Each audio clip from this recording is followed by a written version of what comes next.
Morning.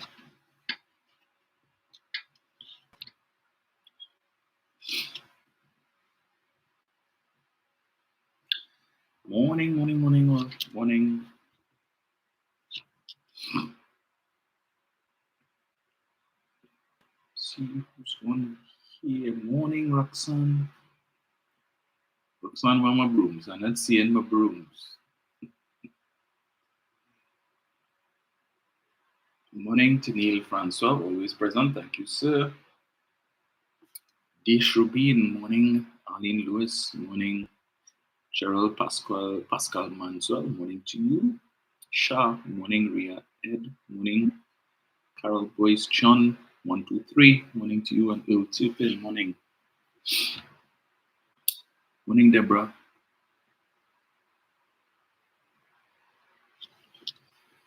Proud to be Trini. Good day to you. Morning, Diane. Winston Jack. Good morning, sir. Christopher Sylvester. Morning. Not necessarily about finding the ruling and the judgment. Wayne West. Good morning to you as well. Julia Spooner. Morning. But I'm not seeing my brooms, Roxanne. I don't know. Did I miss it? I'm not seeing it.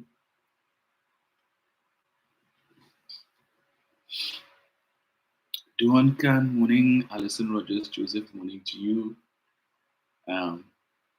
John Edwards, morning. See here, and I'm not seeing my brooms, Roxanne. I don't know why. I don't know what's going on. I'm not seeing it. All I'm seeing is just good morning, Dominic, from you.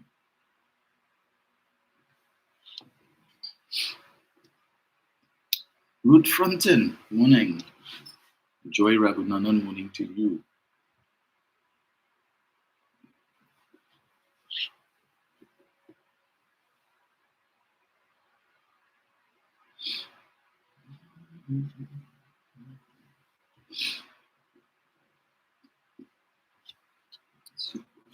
Let me pull this up.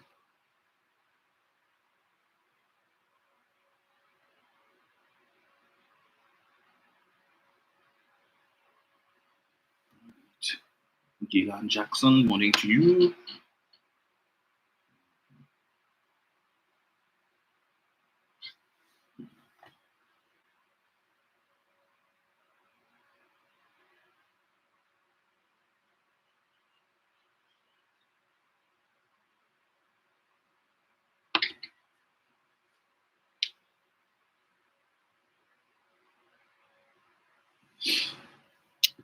Sarah Richards, Minad Lazari, good morning.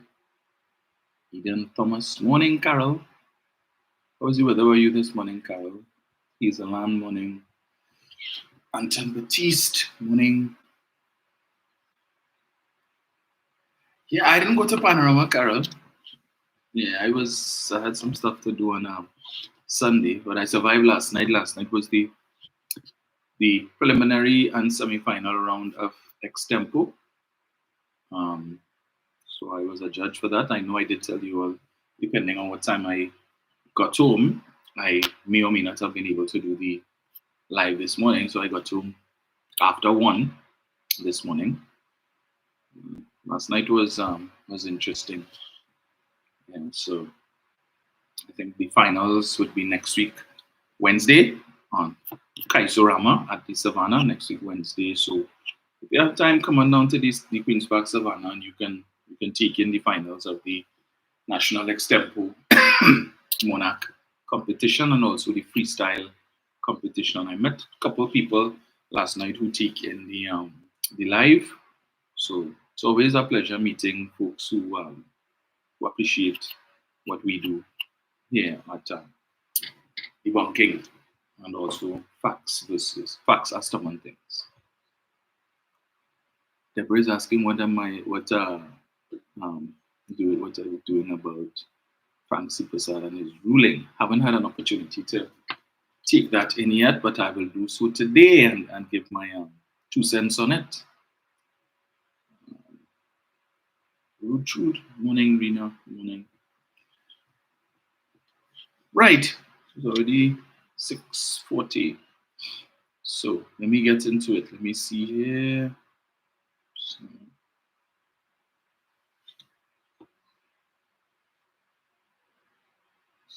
Let's see. So first of all, to the Balize House admirers, right, and the Balize House brick counters, those persons on the other side who have been stewing in their fat over Balize House within recent times, in particular, given the PNM celebration of 68 years as a political party and the relaunch of the new and improved Balize House, and all who trying to figure out how the PNM could pay for these things, right? As we know, the companion building to the Red House, which is going to be a commercial space that would be offered for rent subsequent to its completion, to ensure that there is future income coming into the party, because as I always say, the PNM is a forward-thinking party. Just to let them know, the PNM Red Fete takes place on the 5th of February. I believe that is Monday. And even though you're a Balize House heater, PNM heater, you are invited to come. Yes, it's open to all. Just pay your money and get a ticket. So um, this is not a paid political announcement, by the way, but just for those persons, like Anil Roberts, we really don't want you in the party. You could pay your money and you could jam on Tranquility Street, right? Or you could go across. The music would be loud enough. You could whine on Stanmore Avenue or one of the side streets. We really don't. No, the party is not. It's down government campus, right? So you could whine on Richmond Street. Stand up outside. Right? Don't come and spoil the vibe for everybody. But you could pay your money. Make a donation now. But we don't want you inside effect.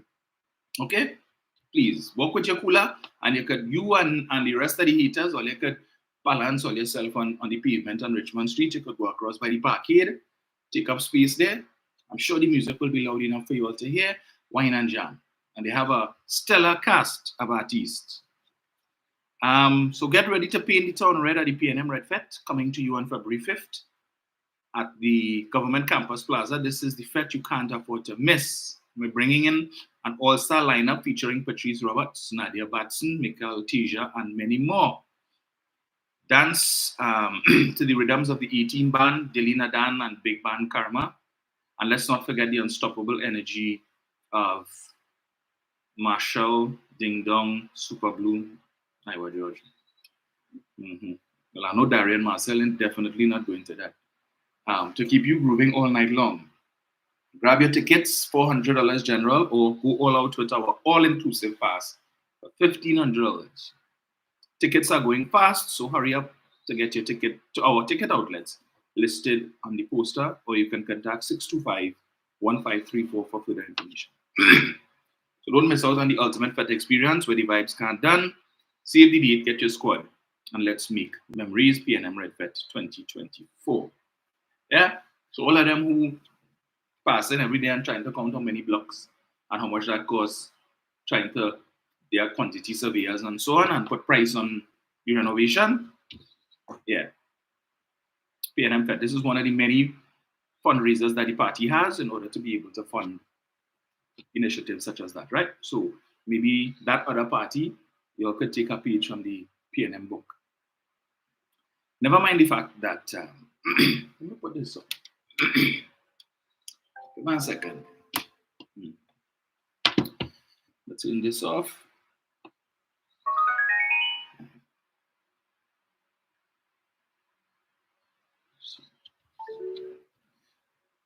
Put this on.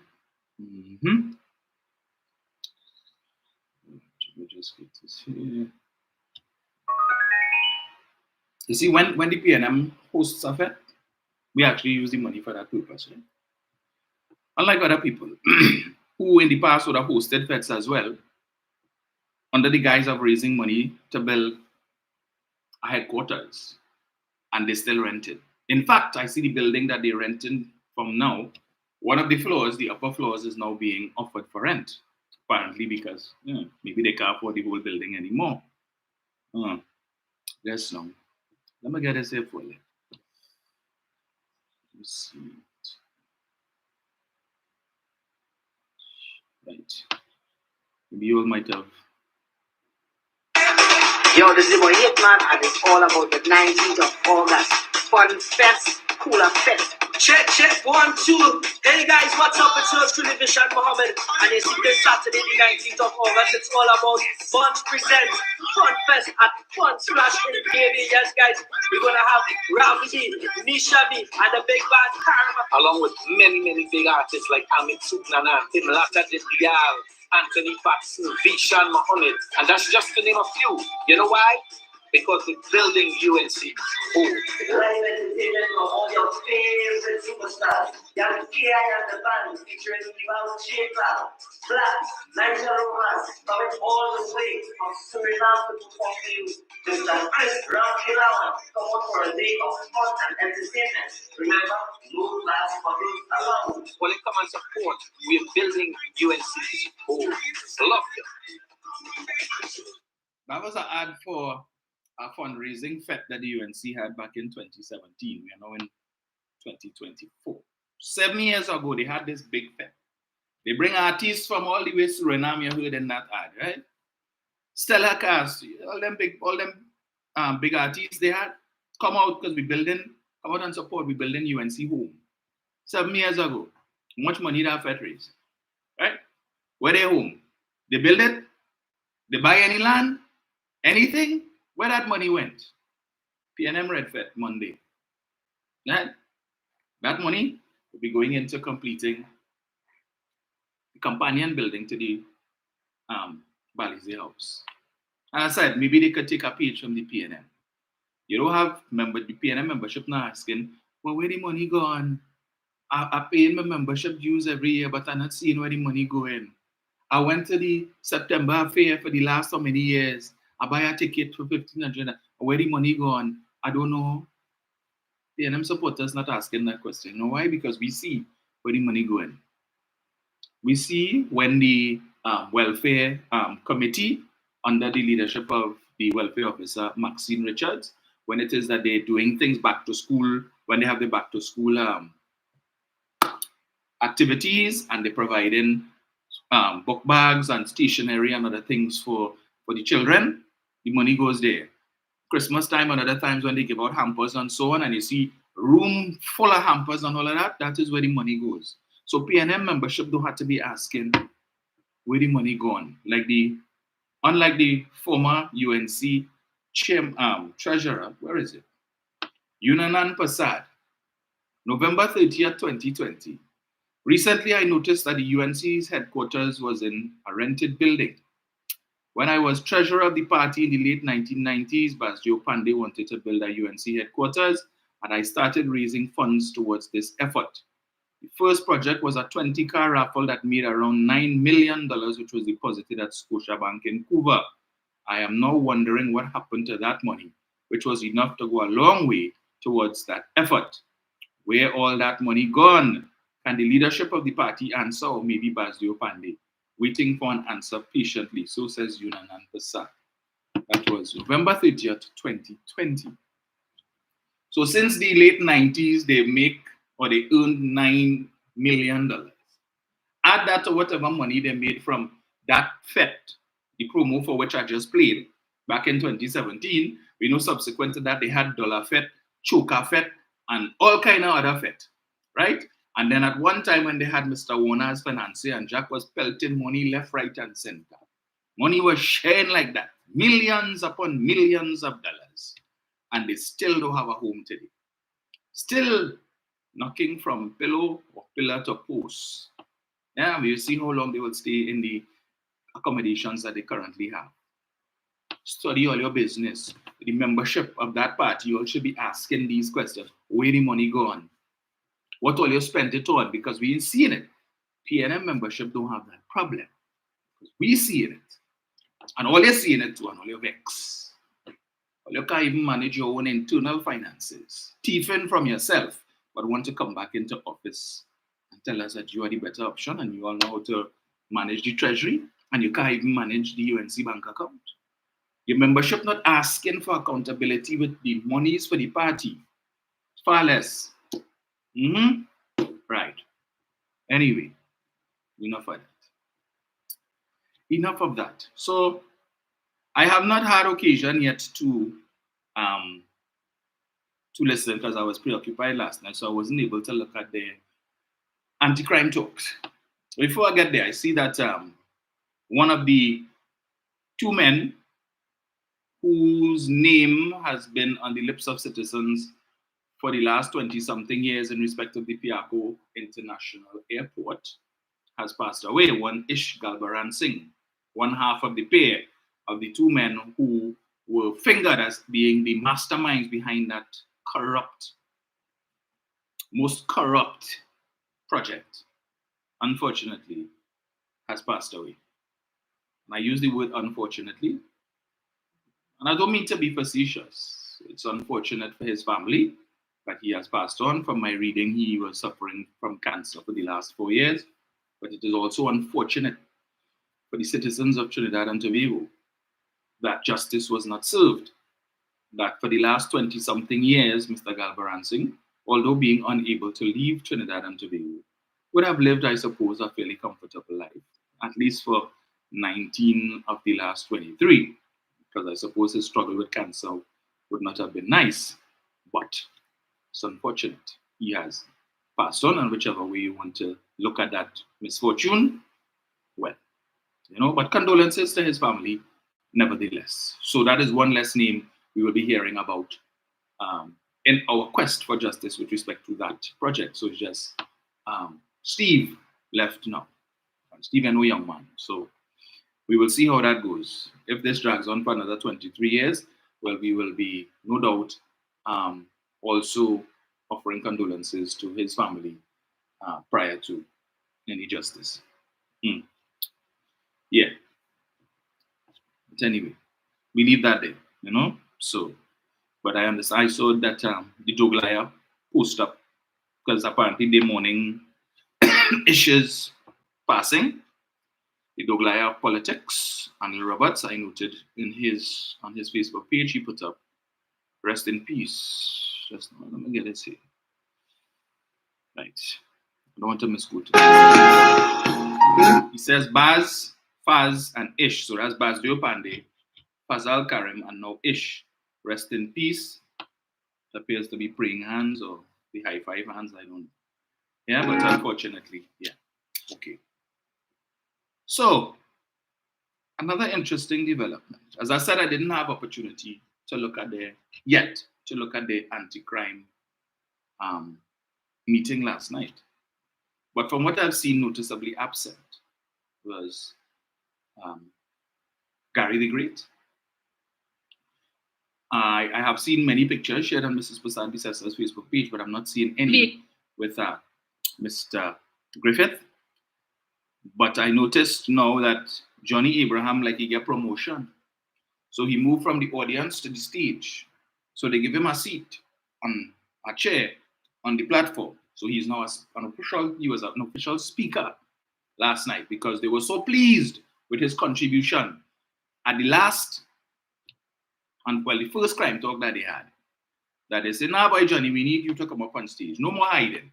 They say, yeah, UNC, well, hear what? You might as well put on the whole dress. Forget petticoat. Stop hiding. Yeah? Forget what is called your half slip. Stop hiding your half slip now. Put on the whole outfit and let everybody know now. Right? And so my boy was most happy to come up last night and talk. And for the second time, these crime talks have now become a forum to bash the Commissioner of Police and bash the TTPS. Right? Total disrespect coming from a former police officer who at one time would have worked with Ella Christopher. They would have been colleagues while he was still in the police service and she was not yet Commissioner of Police. They probably didn't have a good relationship. I don't know. But he is following in the footsteps of Gary Griffith, who, as commissioner, when he was criticized, saw it fit to bash his predecessors, who would have come up through the ranks of the police service. So he had plenty to say about Stephen Williams. He had plenty to say about McDonald, Jacob, and how they, and today he continues to criticize Villa Christopher as well, because he was the greatest and he's the yardstick by which we're supposed to measure police commissioner performance. Before him, it was Randall Burrows, and so he is the modern day yardstick. Yeah? Right. So he knows everything there is to know about crime. He has all the solutions, all of the answers to fix Trinidad and Tobago's crime problems. But he was conspicuously absent last night.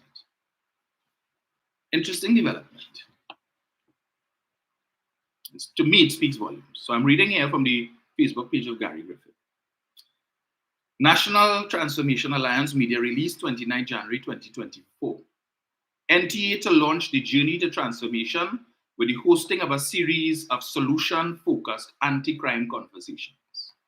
The National Transformation Alliance is pleased to share that we will be kicking off our Journey to Transformation series, starting with national safety and security, which in line with our policy will include qualified national security experts, sharing workable and tested solutions to the current crime scourge that is negatively affecting almost every citizen in the country. These anti-crime talks will engage in distilling solutions to transformation, or rather to transform national security in Trinidad and Tobago. We see this as consistent with our patriotic duty, and the public will recall that NTA political leader Gary Griffith led the way and was the first to call for anti-crime talks with other political parties. Listen to this one. Listen to this part of this paragraph. While there is value in hearing from the public about how crime personally affects them, citizens would prefer to know that there is a political entity with the plans, policies, expertise, and political will to bring safety and security to Trinidad and Tobago. This journey to transformation will be aired online with open portals for discussion and questions, and repeated on national television to increase engagement and reach. We assure the public we firmly believe that this journey to transformation shifts the paradigm from that of laying blame and complaining to that of crafting a solution-oriented model to all elements of national safety and security and other developmental methods in Trinidad and Tobago by identifying clear, concise, and proven strategies and tactics that can be implemented with real results. Stay tuned to our communication channels for further details, which will be shared later this week. So the NTA is now having their own separate crime talks, separate and apart from the UNC crime talks, of which Gary Griffith was a speaker for the first edition. But as I read, to me, and I'm wondering, but so what happened to the accommodation? Why aren't you all sharing a platform? With all of these people that coming out to the UNC's anti-crime talks, why isn't Gary there? Gary is the man only wanted to bring to the crime talks with the government team and so on, because you all insisted Gary must be there because Gary have all the answers and the solutions, and we want Gary as part of the team. And now Gary going and have his own crime talks, competing with the UNC crime talks. How that working out? What happened to the accommodation? It's split already? Now, let me see who sent this out. They say the NTA Communications Unit, but this just read Gary, right?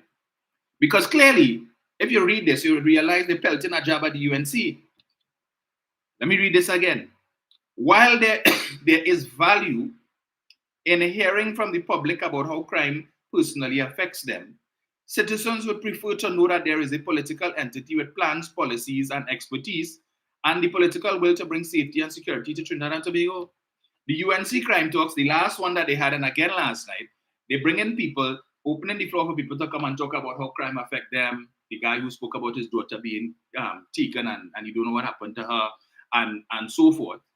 People here, last night, I think Vanessa Pussy, whose husband was one of the divers who lost their lives, I understand she was shedding tears and so on. She spoke and they didn't get justice and all of these different things. But here it is, the NTA pelting a jab at the UNC, saying, while there is value in hearing from the public about how crime personally affects them, citizens would prefer to know there's a political entity with plans, policies, and expertise. So is he saying that the UNC is not that political entity? Is he saying that the UNC crime talks is all about a pity party? Come and talk about how crime affects you and personally and so on. And Gary is saying, Paria is saying that model can't work. That the UNC crime talks is a waste of time. It's just an opportunity to. And then he goes further to say, let me get it here, right? Get it here. Let's see, where is it? Yes, we assure the public. We firmly believe that this journey to transformation shifts the paradigm from that of laying blame and complaining to that of crafting solution-oriented model to all elements of national security. So is the NTA saying that the UNC's anti-crime talks is just about blaming and complaining and not about providing workable solutions to crime? Because that is all it is, really. When you check the first installment that they had, you come up and you talk and you rehash and so on about crimes of yesteryear and whatnot, but nothing of substance, no solutions, no strategies. And clearly that platform can't work for Gary. And if it is, you're not going to provide Gary with a platform where he could be the star. He is the main speaker, right? Then that can work. So even before the general election, before they even get into office, we done see the accommodation start to mash up already. At the first edition that they had, you saw there was disagreement between Gary and Kamala. Kamala said we need a SOE. Gary said no, we don't need that. That they're making sense right now. The media played up that, and then he tried to walk it back with the press conference that he had with Munilal, talking about, well, the SOE worked in 2011 and so on, and he didn't do a very good job of that, especially given the fact that there is documentary evidence, articles which I would have read from for you, where he, as Commissioner of Police, would have said that the SOE was an opportunity to abuse the anti-gang legislation where persons would have been arrested willy-nilly. I read that for you all as well, right? So clearly, he had an issue with it. He don't think SOE is the way to go. So they're now going to have competing anti-crime talks. Let me see who could have the bigger crowd. Well, UNC Cabal Facebook page, you would have seen Maxis line up. And they put out an ad, and there was a form to fill out if you want a ride. Put down your information here. This is the meeting point. You could get a maxi, right? So this was to let people know. So to maxi drivers, we're looking for maxi drivers to transport people. So if these people are so interested in these crime talks, they can't get there on their own. Why it is only had a higher set of maxis? That's the transport who. So clearly, last night's anti-crime talks was just another UNC political meeting, trying to fool people, right? So you get some maxis and you hustle some supporters because, and all it was last night was simply a replacement for the Monday night forum. So the people who would have turned up for the Monday night forum, regardless of where the meeting was, they turned up for this meeting. So it was just here. And let me give the impression that, oh, look at people. Look at people. There's the usual Monday night forum crowd. To use Dr. Rowley's words, the ambulance chasers. There's some people that has become their life the Monday night, so we have no Monday night forum. What we have tonight, anti-crime talks. All right, where we going? Yeah, where the maxis? Right. Load up. And trying to fool people with that. But Gary is telling us here, the UNC anti-crime talks, he's telling us, read between the lines. While there is value in hearing from the public about how crime personally affects them, citizens would prefer to know that there is a political entity with plans, policies, expertise, and the political will to bring safety and security to Trinidad and Tobago. To me, that says it all right there. He's telling you the UNC is not that political entity. Forget them crime talks. Don't go all they go in there, they make no sense. You just go in and hear people come up and talk and cry and bawl and come to our crime talks where you will hear, you see the real experts, not the pretend experts that Kamala and them trying to put on all here, right? They bring a woman there last night to talk and she's talking about the impact of the legalization of the government's legalization of marijuana has had on crime. Madam, you're supposed to be an expert. Marijuana was not legalized, it was decriminalized. There's a difference between the two. So if you're coming on a platform to talk to the general public, at least do your homework now. Don't come and misrepresent. Yeah, do your homework. Please. There's a difference between legalization and decriminalization, right? So maybe you should have give your speaking notes to Saddam or one of them for them to read it before you come and make a fool of yourself. And, well, use a national platform. Because I don't know what Gary say, his stuff would be televised would be shown on national television. I don't know if the UNC's was televised. And if it is, one would have to ask the question where they getting money from to pay for that. Because television time ain't cheap. But he taking it up a notch, right? Yeah, he taking it up a notch. So essentially, these crime talks will engage in distilling solutions to transform national security.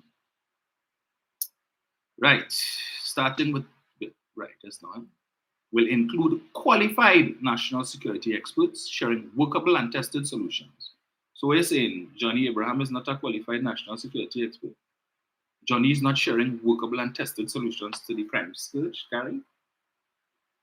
Well, if he's not at the next one, which I doubt he would be, unless, of course, well, he put this out yesterday before last night's meeting, and I don't think he was there. I said I haven't looked at it. I ain't seen no pictures with him. But to me, this speaks volumes. That the crack, Munila like to talk about the mosquito crack. Well, it seems to have a mosquito crack in the accommodation.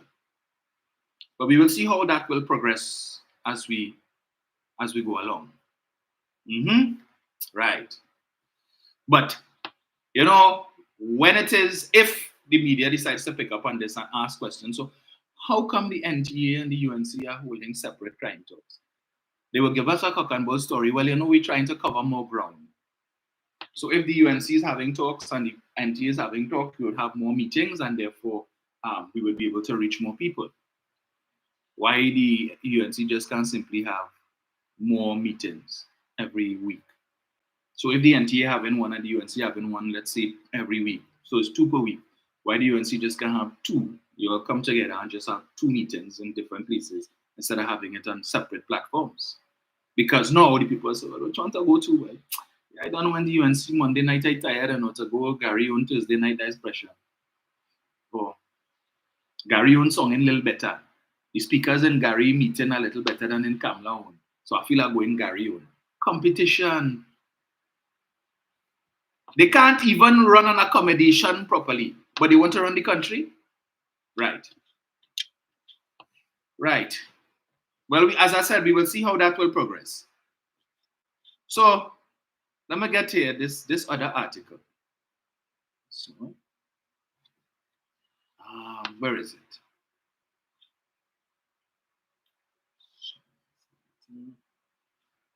That's not it. This one. Let's see here. Where did I save this?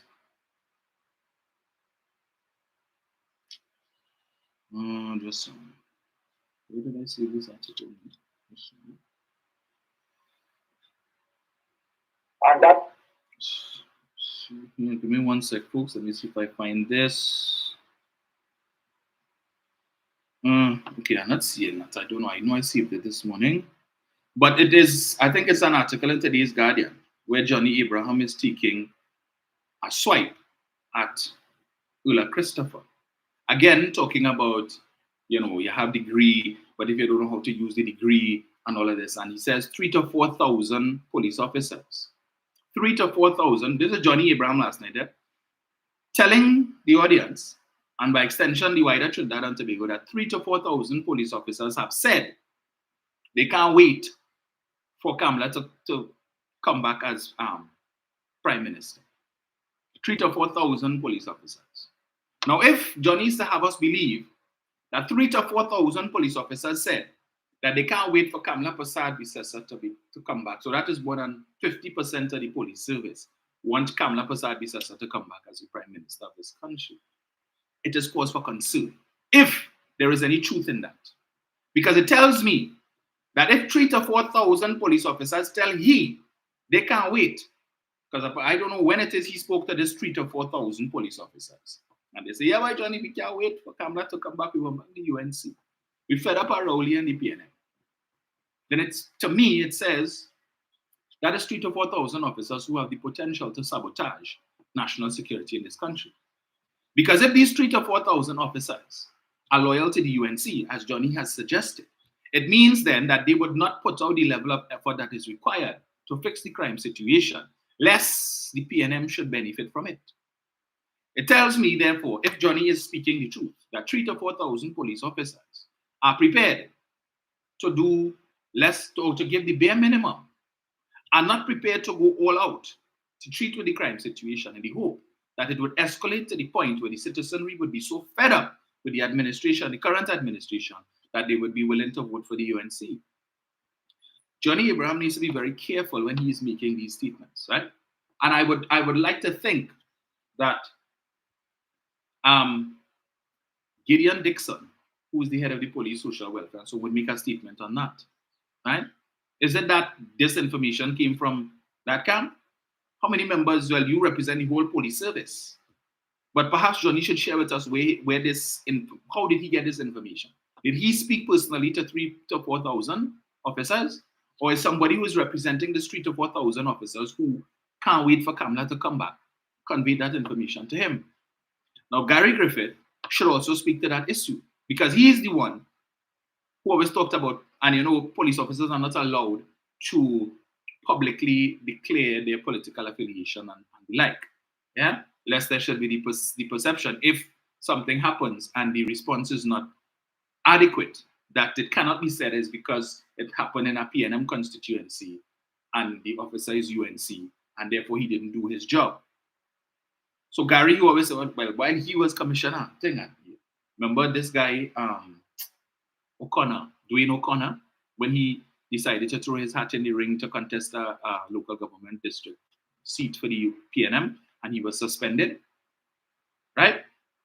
But here it is, you have a former senior police officer telling us. I wish I could have found the article. I don't know why where it's saved. I know I saved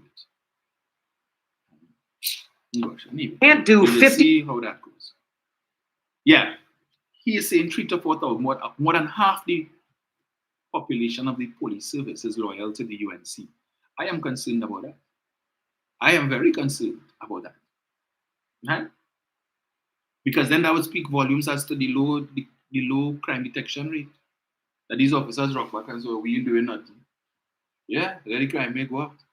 That will cause Rowley and then the election, and then the Kamala Prasad says, so will come back as Prime Minister and we will be happy. Really? So last night's anti-crime meeting really turned into a political meeting. Okay? We should be concerned as citizens. Somebody need to ask, the media need to ask Johnny where he get that information from. Who tell you that 3,000 to 4,000 police officers said they can't wait for Kamala Prasad to return as Prime Minister? He done start last week, well not last, when they had the last meeting about they get 4% and all of that nonsense, right? We talked about that 4% already. I gave you all the calculation last week with the personal allowance increase added to the 4%, but it really works out too. But you come on a platform, right? And let's make it abundantly clear. Johnny Abraham is using these meetings to audition, right? To audition.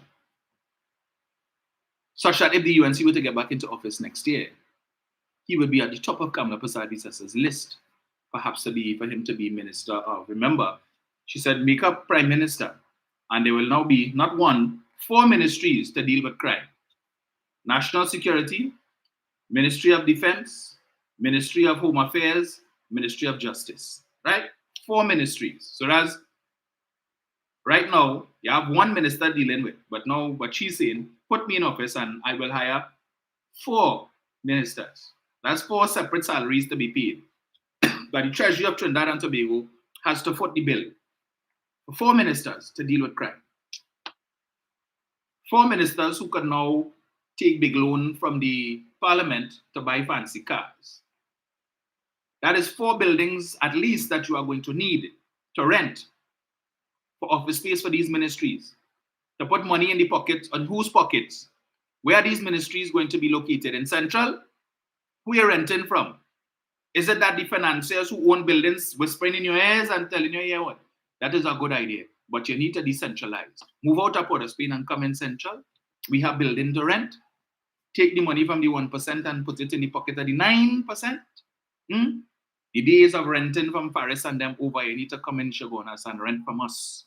Time to put some of the hundreds of millions of dollars you were given to Issa Nicholas and the Aboods and the Hadids and whoever else who renting building in town.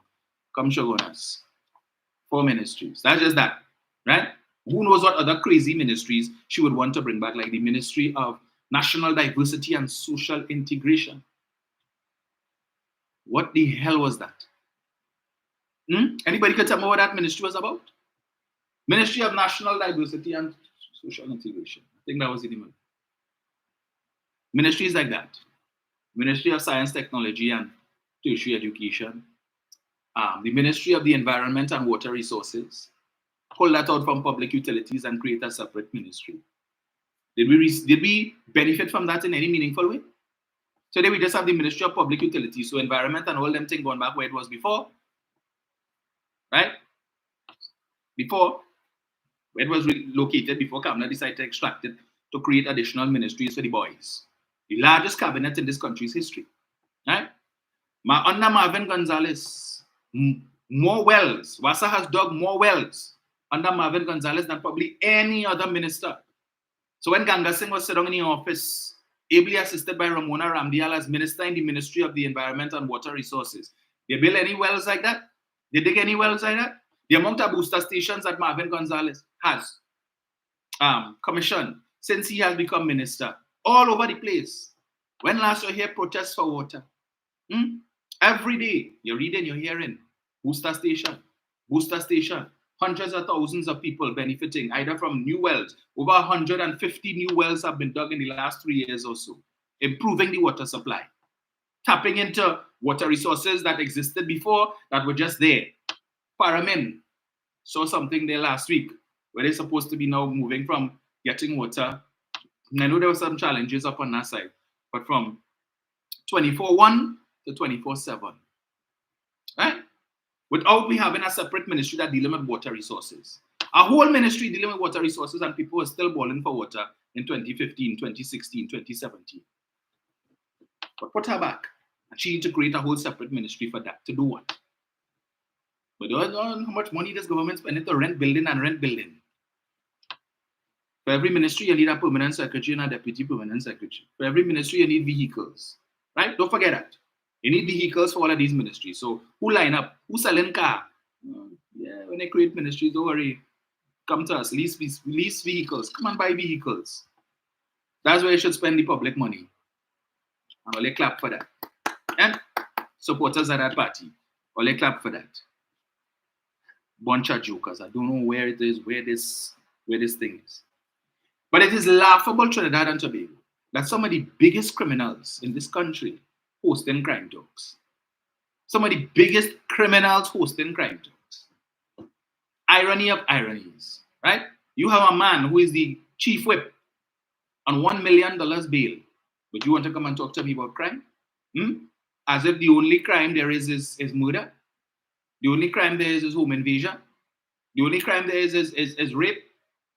What about white collar crime? You have a man who's currently under investigation for human trafficking, prostitution, and other things, sitting as a member of parliament, most prominent. And you want to go and talk to me about crime? You have another one sitting behind he, who was fired from not one but 2 public utilities companies for gross misconduct. And if you all had stayed in office for longer, he might have been dismissed from 3. And you want to come and talk to me and tell me you have the solution to crime? When you have some of the biggest criminals in this country sitting down in parliament, despite the fact that some of them had these issues over their heads before you even screen them. So when they come, you ask them any questions about that. You ask Anal Ram, so tell us about why you were dismissed from TSTT. Why were you dismissed from, is it TNTech? Yeah. Tell us about that. You ask him about that? No, we don't need that. We're going to put him in a safe seat. So we know he getting votes. That's like what's taking place in the United States now. You have a man, 91 charges and 4 indictments, but he is the front runner to be the standard bearer for the Republican Party. And you have when the media interview people and ask them, so would it matter to you if Donald Trump is indicted?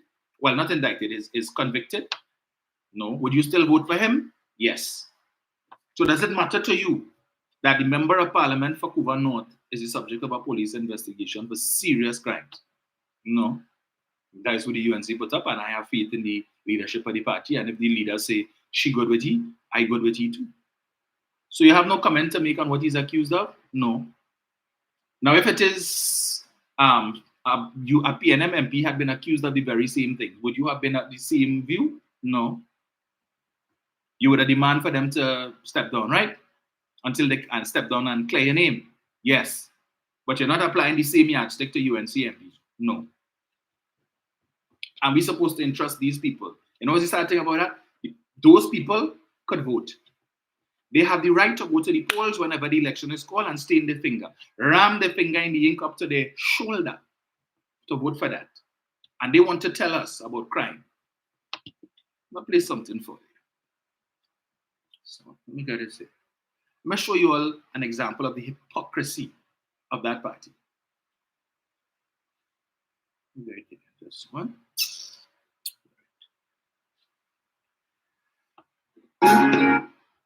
Finding the ruling and the judgment. But it's what comes out of that trial. I think it is important that people follow the issues and follow the evidence and follow the twists and turns that that trial could take. The Vincent Nelson matter was one of the worst scandals in Trinidad and Tobago ever. It is perhaps the worst scandal where you have an allegation that someone may have been induced to give evidence to prosecute political opponents. Let that sink in. You can imagine that one day your son, your daughter, you yourself decides that you want to get into politics. You decide you join a political party, and all you are doing is expressing your views. You are expressing your views virulently. You're expressing your views about political change, and that those views start to rub the ruling party the wrong way. And then one day you wake up and you're charged or you're being prosecuted for something you may never have done. You had nothing to do. But because the government is able to use resources to entice or induce persons to sign statements, to give evidence, you could find yourself on the end of a charge, a criminal charge, having to go to court, spend hundreds of thousands of dollars in legal fees to defend your name and keep you out of jail. Hundreds of thousands of dollars, even more perhaps. Have to go through the reputational damage of being charged. Have to go through all manner of psychological pain and discomfort because you have to face a prosecution in court simply because you decided that you want to enter into politics and you wanted to express your views. And that certainly was the case of the persons who were charged. I don't want to get into calling names again. I think everybody knows, right? People, virulent characters in the politics, brilliant attorneys, charged, and we don't know as a population, we don't know, and it seems that because the civil trial is now being suppressed, we would never know what was the evidence and whether or not the allegations that Mr. Nelson now makes, that he entered into agreements, that he has an indemnity agreement, and that certain things were promised to him in order to give this evidence. We won't be able to judge all of these facts together to come to our own conclusions. And I say it and I said it at the time, no attorney general, no public official, save and except the DPP, should be treating with witnesses in a criminal prosecution, should be deciding or or encouraging them to give evidence against anybody, much less a political opponent. That is why the Constitution has a DPP, a Director of Public Prosecution, that is supposed to be an independent office to make prosecutorial decisions, including witnesses or decisions in relation to witnesses, whether or not we should give them immunity, whether or not they deserve immunity, whether or not we should have some deal with them in order to give evidence. That is a discretion of the DPP. No attorney general who's a political actor should ever get involved in that. So where are we today? The criminal trial has been aborted, or abandoned or collapsed.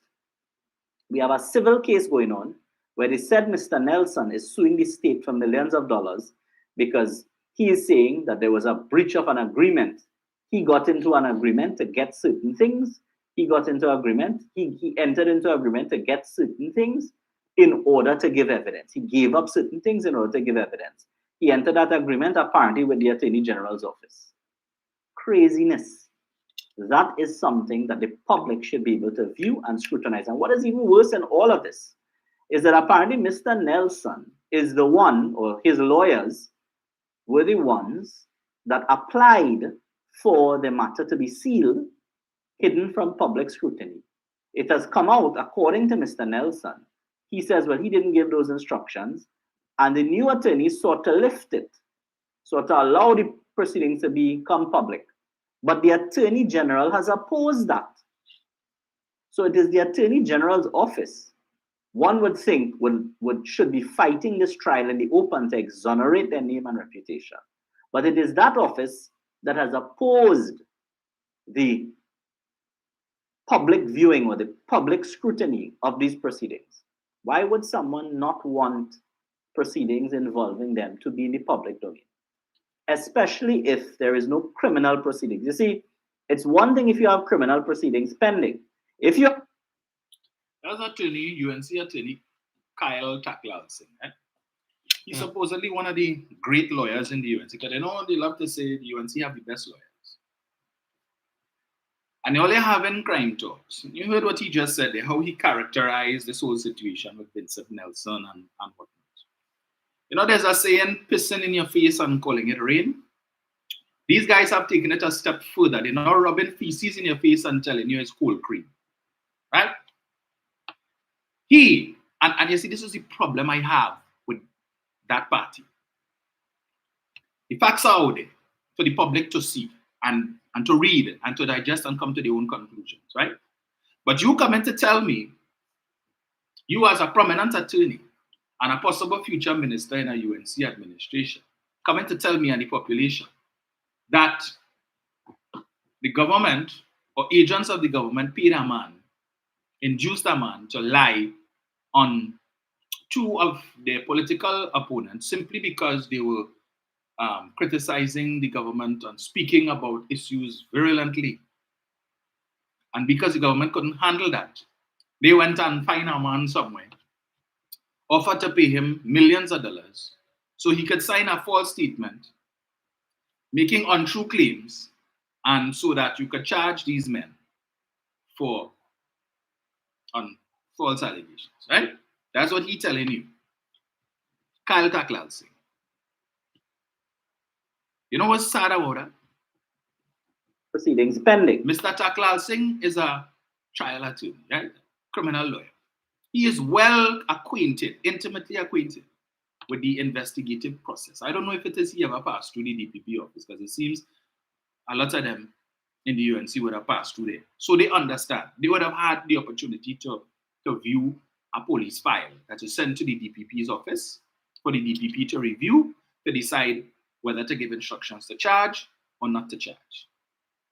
But he coming to tell you, it's because Ram Logan and Ramdean, he want to call names. Why do you want to call names? Call the names.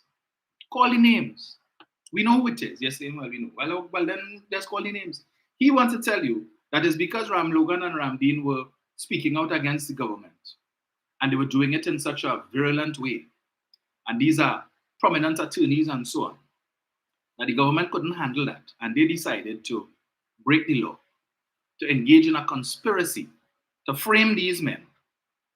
Now, after Anand Ram Logan left office as Attorney General, I can't recall Ram Logan really saying much in terms of criticizing the government. He would have gone to court on certain matters using his lackey, Ravi Balgobin Maharaj, to bring up a whole set of crazy lawsuits and all kind of madness, costing the state and you, the taxpayer, millions of dollars to fight all of these ridiculous cases. But otherwise, to say I read anyway, or you're seeing Ram Logan doing television interviews, he has been, for most part, after he was fired, and I stress fired by Kamala Prasad Bisesa, contrary to what he said when he went before the law lords in the the case involving Patriotism, Malcolm Jones, and so on, and he told them that he resigned in January of 2014, when in fact he was fired in February of 2015. And he told the law lords this in an attempt, because they had expressed their discomfort with him being part of the team dealing with this matter, since he would have been Attorney General at the time, and he would have been the one who brought this case against Malcolm Jones. And he said, no, it wasn't me. I resigned in January of 2014. Right? But the UNC will tell you about the Attorney General lie on an affidavit, lie to the court and whatnot, and they call him, what is call it? But Ram Logan went and stand up. He didn't sign it, no. Spoke the words and told the law lords, I resigned. You resigned in January of 2014, a whole year before he was fired. So who was the Attorney General between January 2014 and February 2015? Who was the Attorney General? But you think the supporters of that party won't call him out on that? No, we're not about that. We're only focusing on PNM and how PNM does lie. But Taklal Singh coming to tell you that these men were wrongly charged and prosecuted. Well, okay, if that is the case, Taklal Singh, why haven't they sued for malicious prosecution? Why have they not sued Vincent Nelson for defamation, for libel? Why? You're going to tell us that. I get it, right? Pull this up. But before I go there, I just wanted to touch on one thing I forgot to mention. They're having crime talks and they're talking about the state of crime in the country and it's worse than whatever. Today is the 30th of January. The murder toll so far for the year is 39 murders. 39 murders so far for the year. At one time it seemed to be galloping, but like it kind of calmed down. So the days kind of, getting in step with the number of murders, which is still not good. So we had 39 murders on the 30th of January. 10 years ago, to the day, January 30th, 2014, when Kamla Persad-Bissessar was Prime Minister, the number of murders was 47. 47 murders. Today, 10 years later, it is 39. Still high.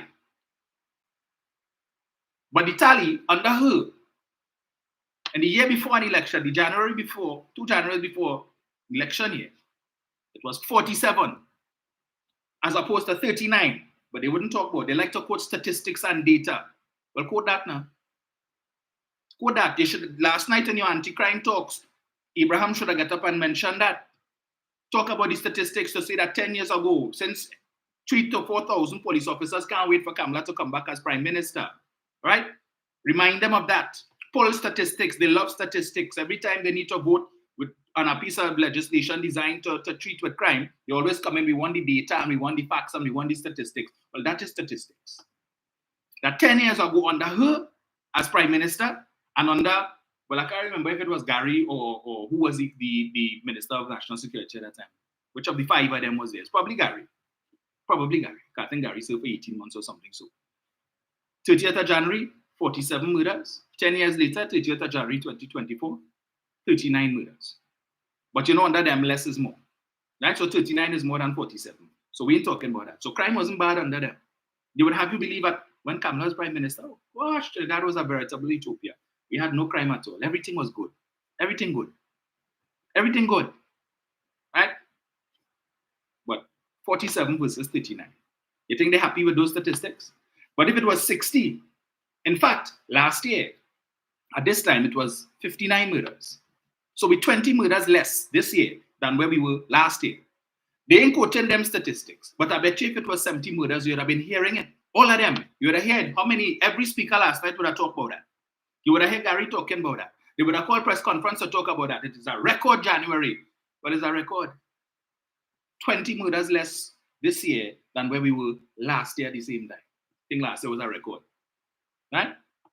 20 less. We ain't quoting them statistics. And this is the problem I have with my party too. Highlight these things. Yes, the murder rate is high.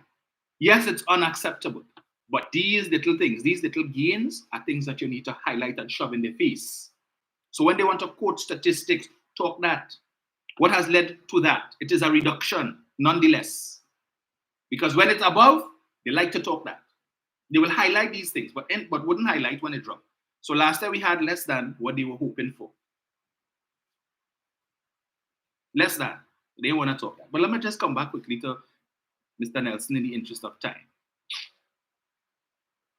Let me get this here. So,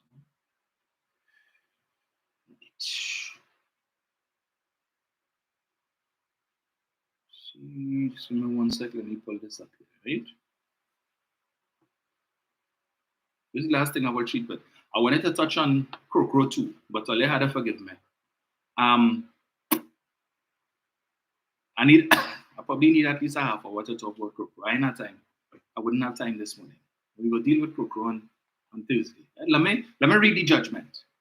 I heard some conflicting things with respect to what exactly the $250,000 was awarded to Kinshan Ishmael for. And I know over the course of the next couple of days, he's going to put up a lot of posts on his Facebook page talking about that. So he mentioned, gave a list of all the, how many matters, how many lawsuits he currently has before the court, one of which he says is for a radio station whose talk show hosts have said certain things about him, and he's going after the license, the radio license. There's only one radio station I could think of that he's speaking about. Yeah, that station. But we're going to see how that goes. I read in here, Vincent Nelson's Revelations, right? Story by Mark Bassant. A copy of Vincent Nelson's notarized statement in which he outlines details surrounding the legal fees kickback scheme allegedly involving Anand Ramlogan and Gerald Ramdeen was obtained by the Sunday Guardian. This document was disclosed by the state to Ramlogan and Ramdeen's legal team. So, Mr. Nelson say, I gave money, I put money, wired money to this account. This is how much I wired. This is when I wired it. Look, this is part of the evidence that we will be bringing against you. So, prepare yourself. We reached out to both Ramlogan and Ramdeen on Thursday and Friday via WhatsApp and text message asking for comment on the allegations contained in the 4-page document. Ramdeen called on Thursday confirming he and Ramlogan had the document being referenced and that they would confer before responding. Ramlogan read WhatsApp messages sent twice on Thursday morning and evening, and another text message was also sent to Ramlogan asking if they had any feedback concerning the document, but they never answered. Attempts were also made on Friday via WhatsApp and text message, but there was still no response. Both Ramlogan and Ramdeen, who were arrested and charged with the offenses in May 2019, denied wrongdoing and pleaded not guilty to the conspiracy and misbehavior in public office charge. The matter has now been discontinued against both men. This is the notarized statement by Nelson. 1. The demand for payment. In late 2010, I was invited to meet Anand Ramlogan to discuss undertaking legal work on behalf of the government. The invitation was made via my chambers, 39 Essex Chambers, London. Prior to this invitation, I did not know of nor met Anand Ramlogan. I cannot recall the precise date I met Ramlogan, however, it was in the last quarter of 2010. In that meeting, he informed me of forensic probes he was undertaking and asked me to lead the Patriotism probe. I accepted, subject to the agreement of fees by his chamber's director. There was no discussion of the quantum of fees, nor any suggestion at this stage by Ramlogan that I should pay him any part of the fees to be paid to me. I returned to Trinidad on November 5th, 2011 to commence work on the forensic probe, and I was scheduled to leave on the 13th of November. During that visit, Gerald Ramdeen informed me that Anand Ramlogan wished to have a meeting with me concerning the probes. The meeting took place in the Attorney General's office. In attendance was Ramlogan, Ramdeen, and myself. The only subject of conversation at the meeting raised for the first time was the demand by Ramlogan for payment by me to Ramlogan of a percentage of the fees I was to receive from engagement probes. It was made clear that this was not a request, but a requirement. So it's non-negotiable. I'm not asking you. I'm telling you, you have to grease hands. After some discussion, I agreed to pay Ramlogan 10% of the gross fees received by me from any work undertaken by him for the government of Trinidad and Tobago. Ramlogan wanted the fees to be paid to Ramdeen, who would then make available the funds to Ramlogan. In our discussion, I raised the fact that this could cause problems for all involved if it was discovered. Ramlogan said to disguise the fact that the funds were being paid to him, Ramdeen and I should agree to the fiction that the payments were being made to Ramdeen So this thing going. Yeah. That the payments were being made to Ramdeen as part of the agreement whereby I was part of Ramdeen's chambers. Notwithstanding this fiction, it should be emphasized that at no time was I ever part of Ramdeen's chambers. I never used any of the facilities of his chambers and visited it no more than 5 times during the entire period I worked in Trinidad over a period of 4 years. The fiction was purely to disguise the real reason for payment to Ramdeen.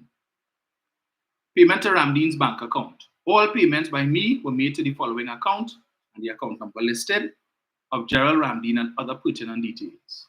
The payments were made from my NatWest bank account and Sagicor Jamaica bank accounts, and the payments were made as follows. NatWest, the 21st of the 12th, 2011, £32,527. NatWest, 30th of July, 2012, £10,000 inclusive of transfer fee. NatWest, 1st of August, 2012, £10,000. NatWest, the 8th of August, 2012, £9,039 and 50 shillings or whatever. NatWest, the 7th of the 11th, 2012, £5,000. NatWest, the 12th of the 11th, 2012, £4,000. NatWest, the 12th of the 6th, 2013, £10,000. NatWest, 14th of June, 2013, £10,000. NatWest, 18th of June, 2013, £10,000. Sagicor Bank Jamaica, the 5th of the 9th, 2014, £50,000. Sagicor Bank of Jamaica, 25th of the 9th, 2014, £40,000. Total £200,367, excluding bank charges. How were the funds made available to Ramdeen? I was informed by Ramdeen that the funds were withdrawn in cash from Ramdeen's recipient bank account and given to Ram Logan in cash. I recall that Ramdeen once told me that Ram Logan had so much cash that when Ram Logan was restoring his house in the south of Trinidad, he thought nothing of instructing builders to pull down newly installed structures and start with a different design because Ram Logan did not like it, or because he had changed his mind as to how we would like to restore the restored building to look. Who else paid money to Ram Logan? Name called King's Counsel Attorney number 1. So it's not just Vincent Nelson. To my knowledge, this is Nelson, right? King's Counsel so-and-so, to my knowledge, paid monies which were received by Ram Logan. As far as I'm aware, name called King's Counsel number 1 brought the funds into Trinidad by means of banker's draft when he arrived in Trinidad, so that the funds could not be traced back to him. I also remember that King's Counsel Attorney 1 was particularly insistent that he was met by VIP protocol on arrival because he had these drafts with him. As far as I'm aware, these drafts were given to Ramdeen for deposit in his account and for him to make onward payments to Ram Logan in cash. The sums paid by King's Counsel Attorney number 1 were 10% of fees received from the deduction after the deduction, name called King's Counsel number 1's costs. I was informed by Ramdeen that King's Counsel Attorney number 2, so Vincent Nelson, King's Counsel Attorney number 1, and we now move on to King's Counsel number 2, also agreed to make payments to Ram Logan. In 2013 or 2014, there was some falling out between King's Counsel number 2 and Ram Logan due to the fact that King's Counsel number 2 had not paid the entire sum that was agreed by him as payable to Ram Logan from fees received. I am not aware how those sums were paid to Ram Logan, whether through Ramdeen or otherwise. I was also informed by Ramdeen that name called for a local attorney also agreed to make payments. However, where this thing keep doing, madam? Yes, sir. Yeah. Where is it? Right. I was also informed by Ramdeen. Yeah. Gosh, come on, man. What are you doing, man? Yes, that name called of local attorney also agreed to make payments. However, I am not aware of how or when such payments were made. Signed by me, Vincent Nelson, also attached to the notarized statement with several wire transfers of the banking transactions as outlined by Vincent Nelson. But all I just say Kyle Taklal sing there, trying to tell you, Vincent Nelson make up all of that. Gave the names of attorneys, right? So he is such a brave man that for the sake of $10 million, which they claim the government paid to him, which is money that he said was owed to him from legal briefs, that were given to him by Ram Logan, and he just wanted to collect what was given to him by Ram Logan. But in exchange for this 10 million, he come and he concoct this whole, sit down and write down all of this story. Went and create fake wire transfer receipts, create fake bank statements from his accounts, 2 accounts in separate countries, showing where monies were transferred. By some magic, he came up with Gerald Ramdeen's bank account number. Yeah, because he's a Sia man. He probably went to some Ubia man in Jamaica and they tell him, yes, this is Gerald Ramdeen's bank account number, so you could use it in falsifying your statement and so on. All of that he did it for 10 million and called the names of 3 attorneys to say they involved in this bacchanal. So the police could go and question them. And then if it is untrue, for these 3 attorneys to come and sue him for libel and damaging their reputation for calling up their name in falsehoods. Kyle Taklal Singh, or let's just hear him trying to tell all you.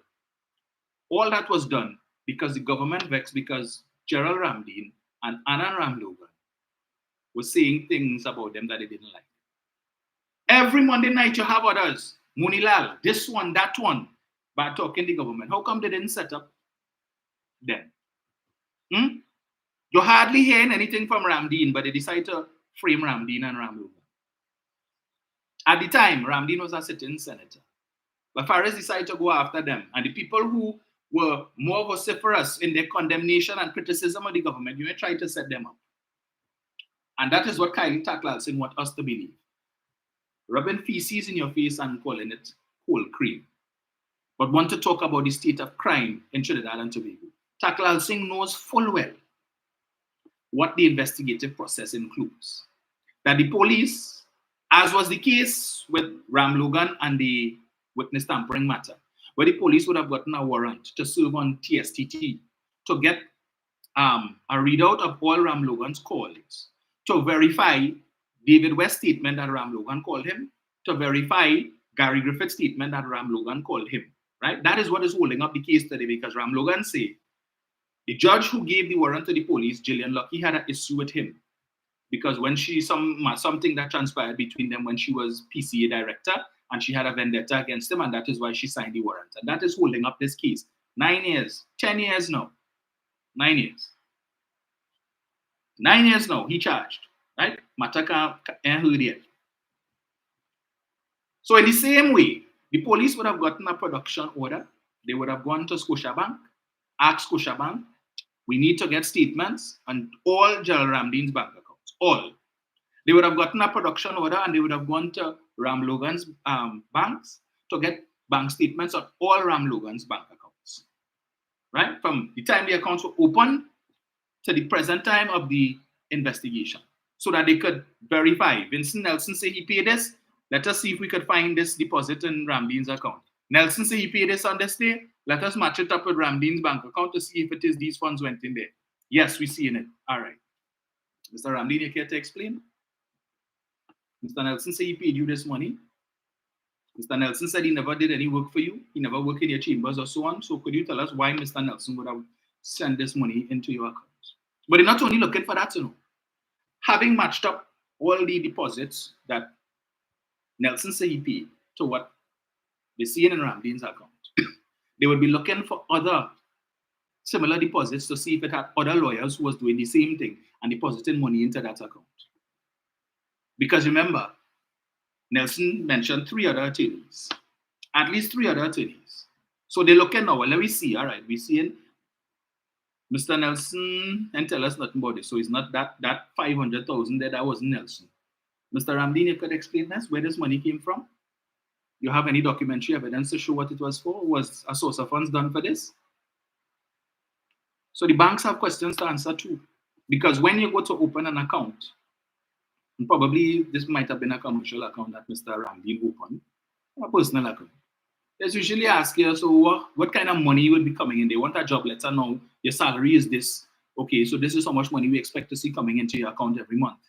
So if we see your salary is 10,000, but every month 50, 60, and 80,000 coming into your account, we need to red flag you.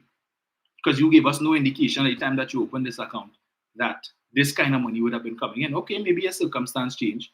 But when that money comes in, when they go into it, we have a source of funds for this? Yeah, where this man said this money coming from? Something in right here. You know what? Send it to the FIU and let them investigate. Was that done? I just asking. I don't know.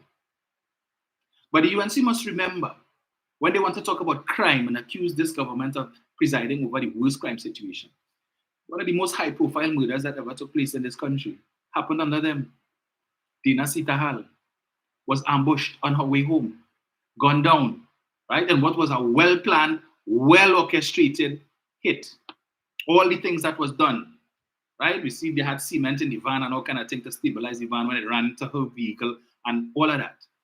They monitored her, they know where she was, her time, and all of these different things. So this wasn't just a fly-by-night happenstance thing. This was something well orchestrated. So somebody wanted Dana dead, for whatever reason.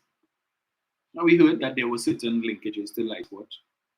But in the court of public opinion, there is also a theory that perhaps Ms. Sitahal might have been approached to be a part of this legal fees racket. We go give you legal fees and you pay back a thing, and being the woman of integrity that she was, probably say, well, you're mad, I don't want to.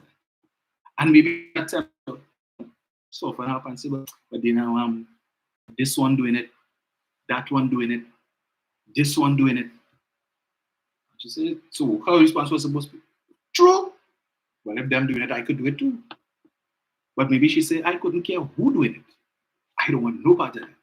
And of course, because you're disclosed to her, who doing what? And so she now know. She have information that could cause you to get locked up because that wasn't the response you was looking for. You're probably open, she would have said, yeah, man, run it.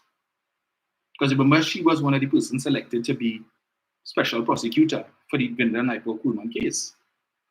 So there are persons who are speculating, maybe an offer was made and much information was disclosed in an attempt to induce her. And we had to silence her because now she know. She not coming on board. So I don't know. I just say that I heard that on the grapevine. I have no evidence. I just saying what is on the grapevine. Okay? But that happened under them. Live sport. How many people were incarcerated? Big contractors who was getting money. Big contracts. Right? Big contracts. Today in jail for murder. That happened under them. But they are the experts on crime and want to have anti-crime talks. Bringing a man every week or however often they have it to bash the government, bash the commissioner of police, bash the police service, of which he was once a part. Encourage them to disrespect office holders, disrespect the prime minister, disrespect, and then they want to come and talk nonsense about Munilal. You see, because Keith Rowley and Fitzgerald Hines used the term sissy and G-string and told this man to shut up. Munilal said that is why the children fighting in school. That is why we have indiscipline, is because Rowley and Hines using those type of words. But all they're having a meeting and encouraging people to say the nastiest of things about the prime minister, nastiest of things to attack the commissioner of police, and that is not indiscipline. That's not encouraging indiscipline. That's the example always setting to young people. Disrespect those in authority. If you disagree with how they operate or what they say, disrespect them. Right? But put them back in office. That's the example that we set in. I want it anyway. Folks, forgive me, right? I will, over the course of today and tomorrow, I will read that judgment from Justice C. Prasad. I will look at Mr. Hinchan Ishmael's Facebook page, and we will deal with that. I saw some people ask questions about it, we will address it. Somebody is saying if Mr. Nelson made up all that, as they say, tell us how and which bank was the wire transfers done. If they were framed, why wasn't the pre-action protocol letters served, and why wasn't that brought to court for slander? Both Ramdeen and Ram Logan are silent. Why is that? They should defend their names and prove their innocence. Dina Sitahal's death is nothing to them. Her death was to silence her. Dead women tell no truth or tales. And that's right, they have no shame. No shame. Unless it is you could get rid of, you remove David Lee as chief whip because he has not cleared his name and he's out on bail. You can't talk to me about crime. When it is that you could continue to encourage a man who is the subject of a police investigation on serious matters to continue to be sitting in the parliament and making contributions, you can't talk to me about crime. rock so. Rock so. When you continue to defend wrongdoers, right, and try to make up stories and convince me, in the case of the Vincent Nelson man, that these men innocent, and you going head along to defend them, you can't talk to me about crime. Don't come to tell me that murder is more serious than white collar crime. White collar crime encourages murder, right?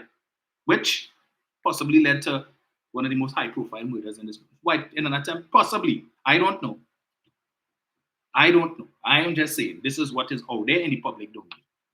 And possibly in an attempt to cover up a white collar crime, murder took place. So you can't talk to me about crime. Miss me with that, right? But it is you can't explain to me why, as Prime Minister, a man who took in your handbag, deposited $135,000 into your account, and you come in to give me bullshit about your credit card, your official government credit card wasn't working, and you use your private credit card to pay for all of the expenses of that trip, when all you had to do was to pick up the phone and call your PS, and your PS would have called the bank, and that matter could have been sorted out in minutes. You telling me that you swipe your credit card multiple times because you didn't swipe it once and 135,000 come out. It would have been a series of transactions that would have taken place to add up over a course of days. So you trying to tell me over that course of days and that whole trip, nobody thought to pick up the phone, call the PS and tell them, call the bank, the Prime Minister's credit card not working. And then you come in and tell me that the ministry gave Paria the money to deposit in your account. So why didn't they just, the same way they send your salary to your account every month, why didn't they just send it directly to your account? Or why didn't they make the check out to you so that you could deposit it? Why it had to go through a third party, Paria, and money come out from his personal account? So they make out the check to Paria for him to put in his personal account, to write 2 checks, to issue to you, to pay you back for using. That makes absolutely no sense to me, but it's making sense to them. But they want to talk about Camille, and Camille deposit us that cash, and all of that foolishness. Right? But that making sense to them. Did the Integrity Commission investigate that? But they want to know about Dr. Rowley's townhouse, Inez Gate. Yeah, you need to investigate that. But Kamala gave us a cock and bull story. Paria can't remember what he gave her the money for. But oh, her memory is so sharp. So sharp that she could remember what that was for. And he says, well, I can't remember. But whatever it was, I'm sure it was above board. He is half her age, so his memory should be sharper than hers. But she could remember the media call at him, and she right off the bat, she was able to answer the question.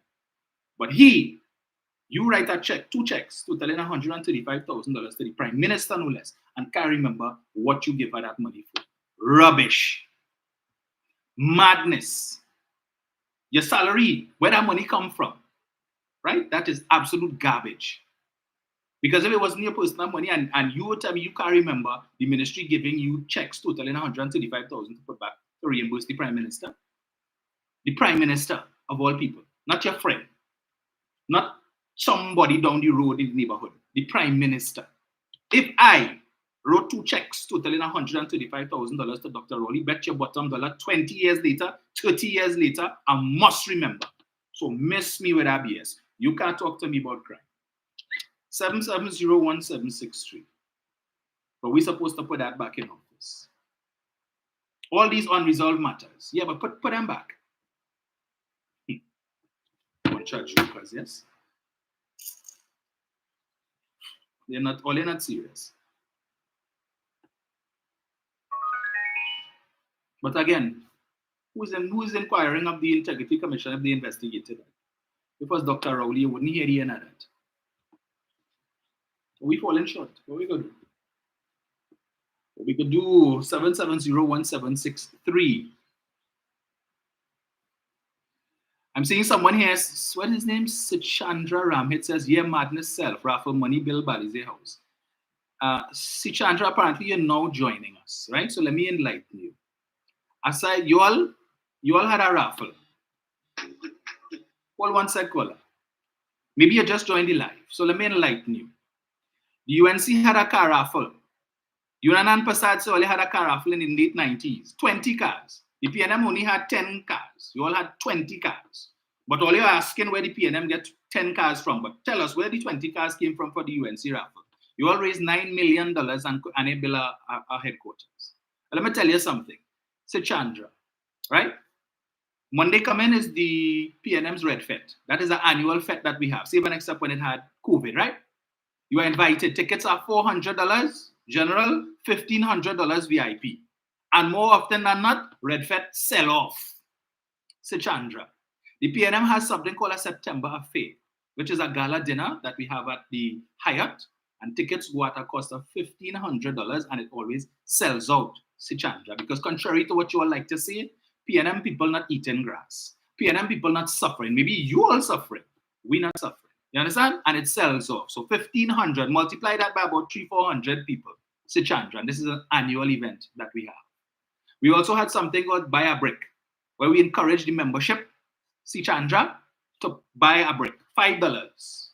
If you could afford $20, you could buy 4 blocks. You have $100, you could spare the party, right? $5 a block, do the math, Sichandra, and you will see. So all them blocks there, the membership paid for. We also pay our membership dues. Unlike you, UNC supporters, we are not loafers. We pay our membership dues, right? $120 a year. We pay it up. And we have a membership of over 100,000 people, Sichandra. So when you want to come with your UNC propaganda to talk nonsense about we build Balize House using raffle, that was just one of several fundraisers that we have had. Because the membership of the PNM, we don't mind supporting our party. Because there is transparency when the money is spent. In addition to that, you would have heard the Prime Minister mention on Saturday that the members of Parliament and others commit 5% of their monthly salary towards the party. They do that willingly. It's not a 10% tax that like what Kamala would have levied on her MPs and her councillors. Right? Our people, PNM, members of Parliament and others, commit 5% of their monthly salary. The Prime Minister's salary as Prime Minister is about $60,000. So do the maths on that.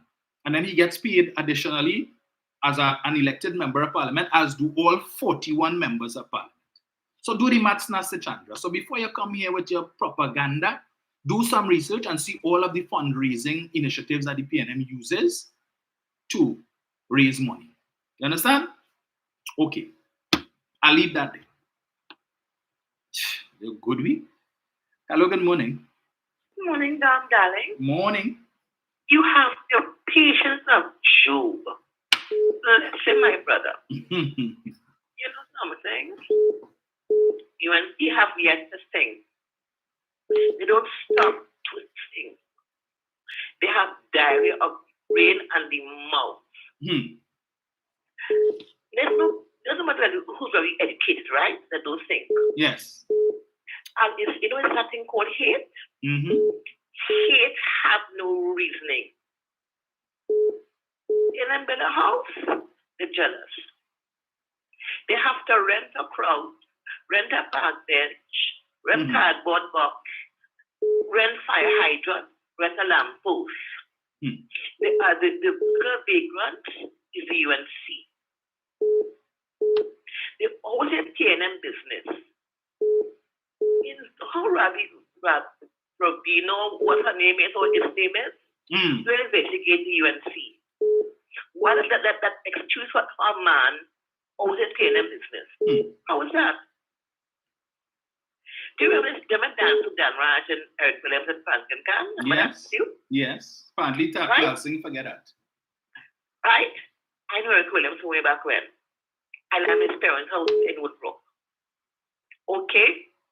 That wasn't a hit to on them, a hit to the name. How it is, it wasn't wrong for them to be lied upon and maligned and slandered.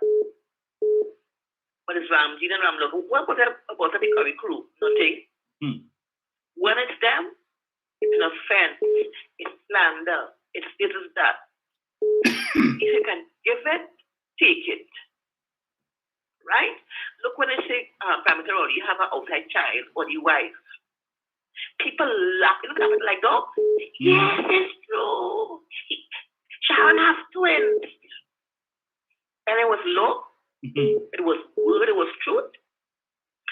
And here that bald head man from that Ish. What's her name? Ish. What's his name now? Yes.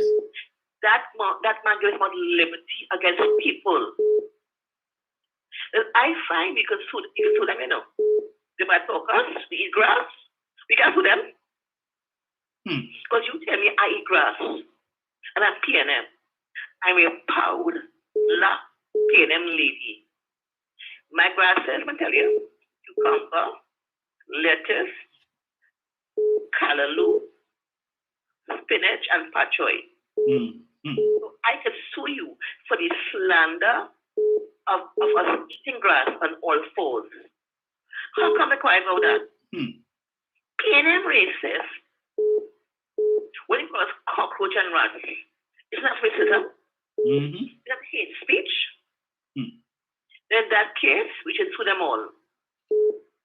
And when they think can't say it, you should sue them. Them have a good to be blessed by that. You Bye-bye, too. Lisa. Thank you so much.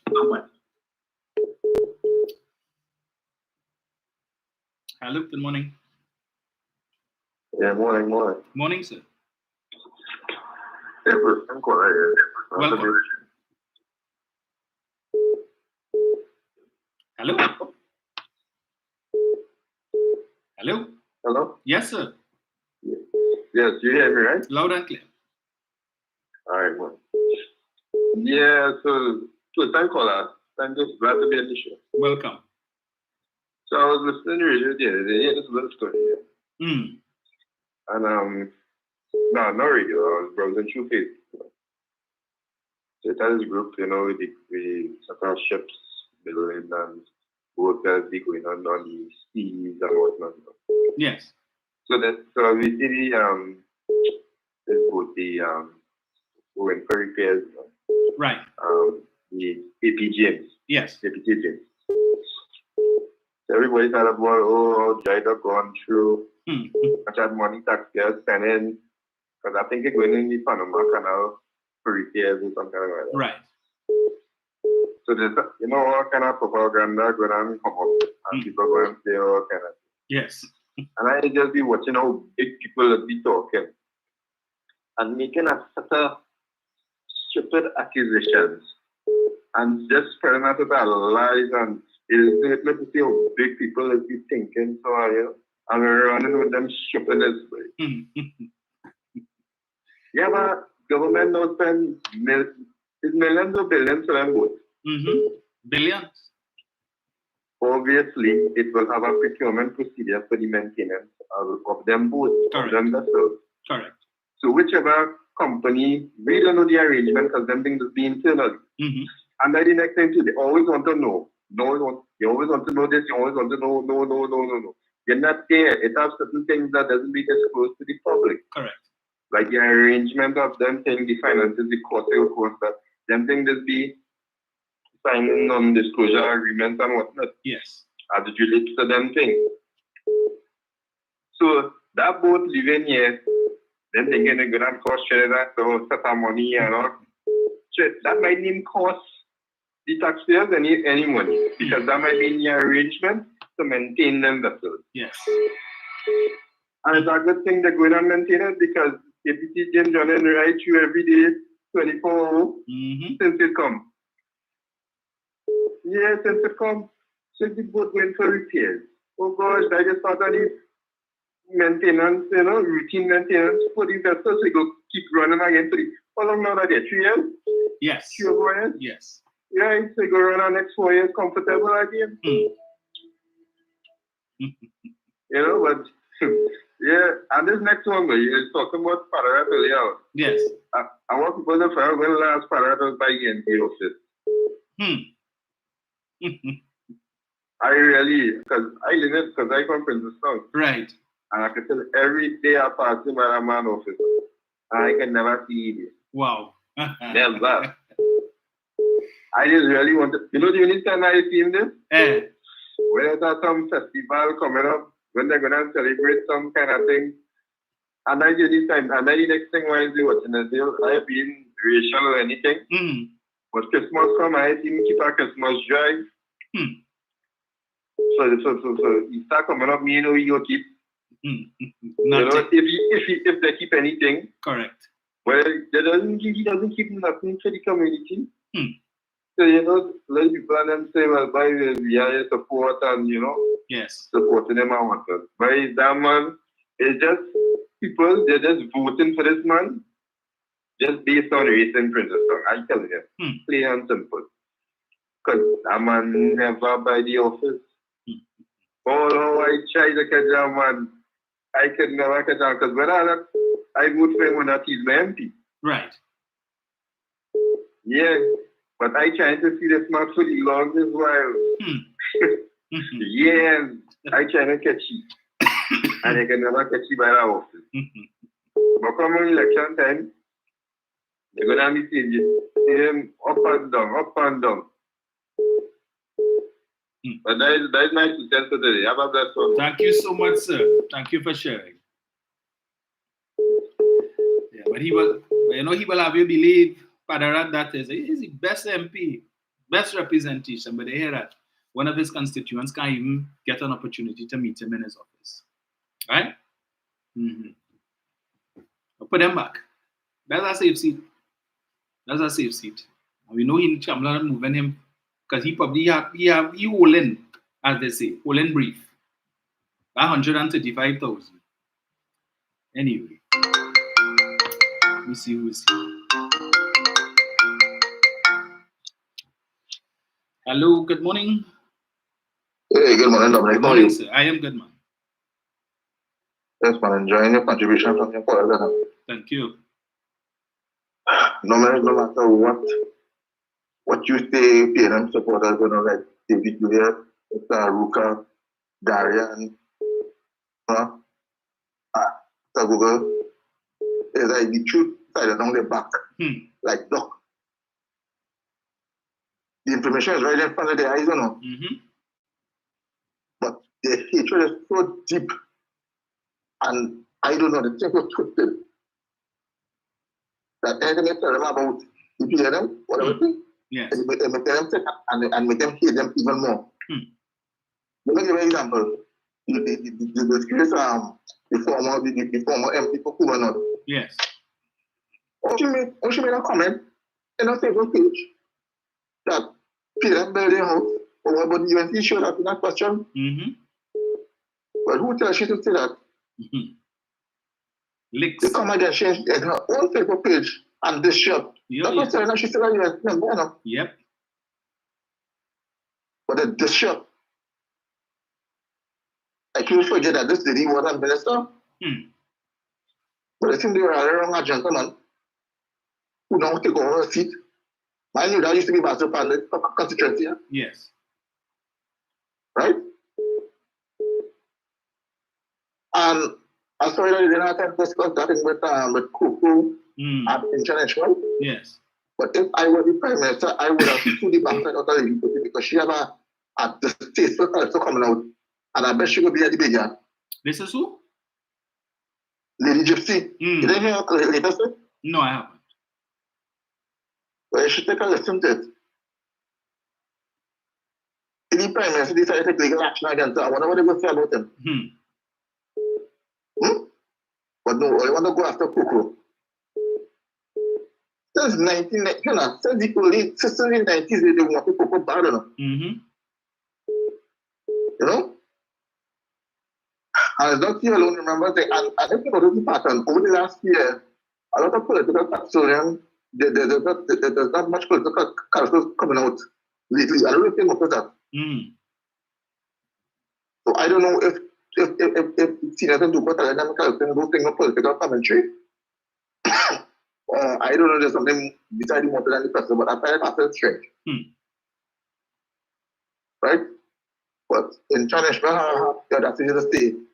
Because got sued. He said he could not go to a Calypso tent. As if he ever used to. If he ever used to, that's correct. And boy, we have an ex-Karen by the name of Denise Demon. Does that name ring a bell? Oh, yes. Denise Demon.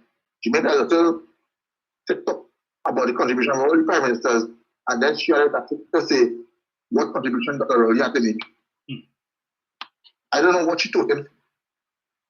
I don't know, huh? So much of them coming out of the woodworks. But I guess NAPEC decided to put them up as candidates. Who knows? You know? Yes, That sir. was them. You too.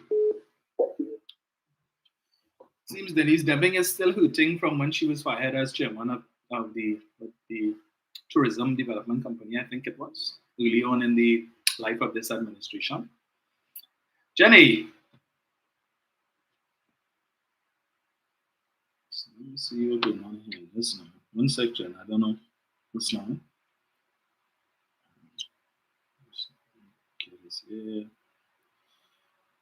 Yeah, Jen, go ahead. Jenny. Yeah, morning, you hear me? Yeah. All right, morning, Dominic, morning to all those who are locked up. I know that you say that you'll go in depth with the crooked situation on Thursday. Yes. But because I'm a person in the art, I just want to talk briefly on it. Because this is my opinion. I think this is another attempt to, how to put this just now. Anything that has to do with people of African descent, the UNC want to wipe that off the history of Trinidad and Tobago. They were quite comfortable with Trinidad music because that is suggesting black and black crime.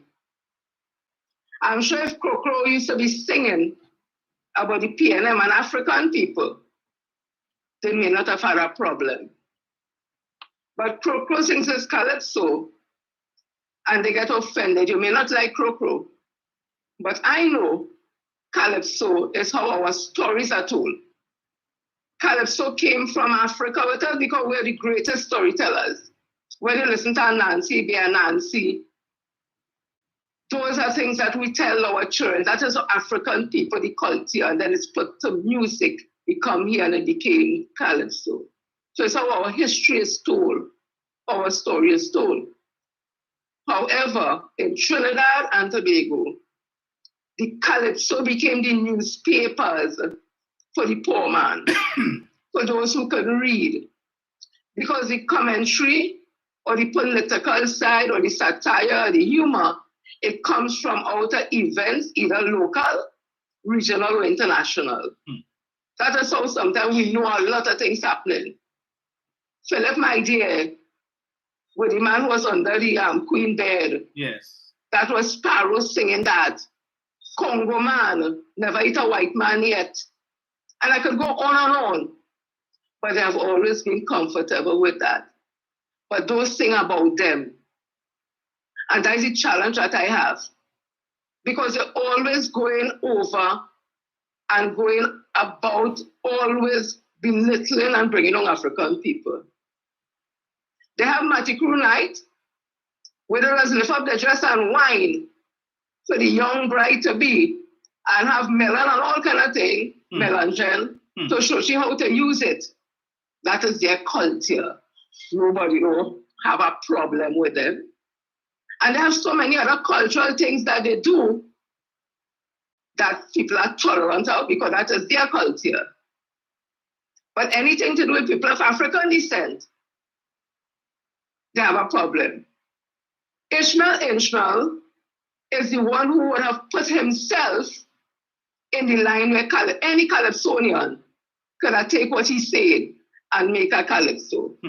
Because he's the one came out and he would have discriminated and prejudiced a whole community of African people, saying that they lost thief car and tell people. He didn't say some of them or this one or that one. And what all is so happy about, I put it my way, that when I all here become lawyer, when all here African, and we know they don't say African, because he tell me, but Indian people don't like we, and what do they say about we? But look at we in Bamboo, which is a high percentage of Indian people, our Indian brothers and sisters. We just churn out lawyers, we just churn out doctors. But all they celebrating what? The same African community, you learn to say, full of crime. When they should be happy now to go on a TV station and say, you know what? Let there be more Kareem. Let there be more Kareem Marcel following his footsteps. although he operated as though Beatum, the only intellectual coming out of Beatum is Curry Master. As I will say again, Beatum has a pharmacy. It means that they have to have a pharmacist. And that pharmacist is trained in medicine.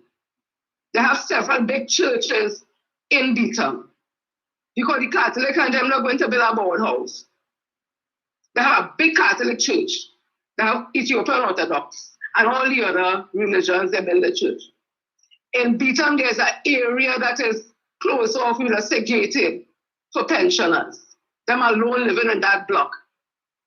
It have grocery. I ain't talking about parlor, grocery, food court, closed.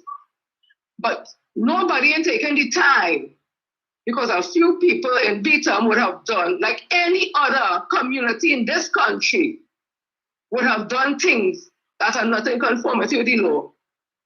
The stigma, the whole place. But it's African people, so it's okay.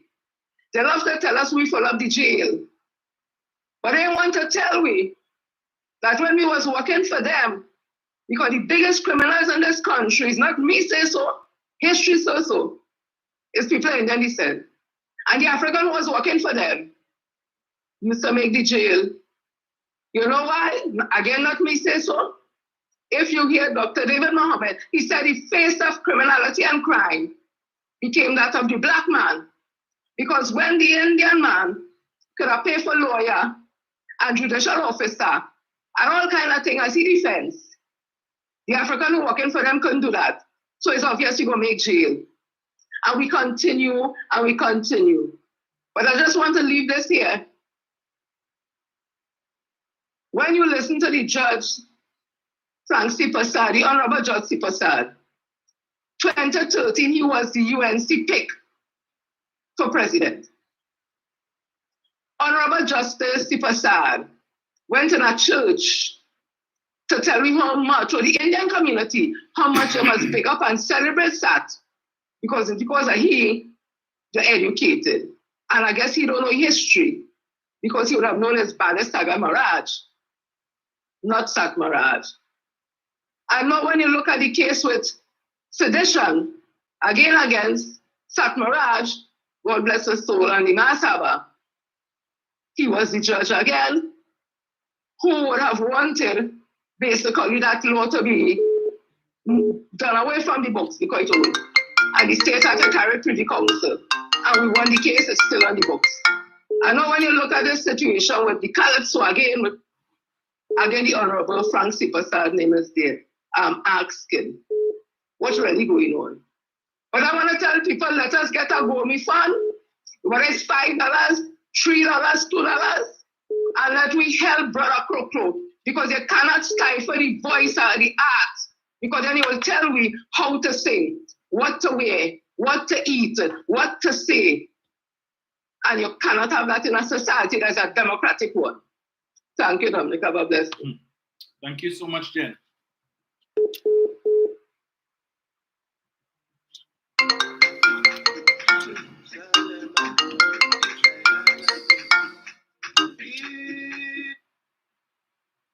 Right, so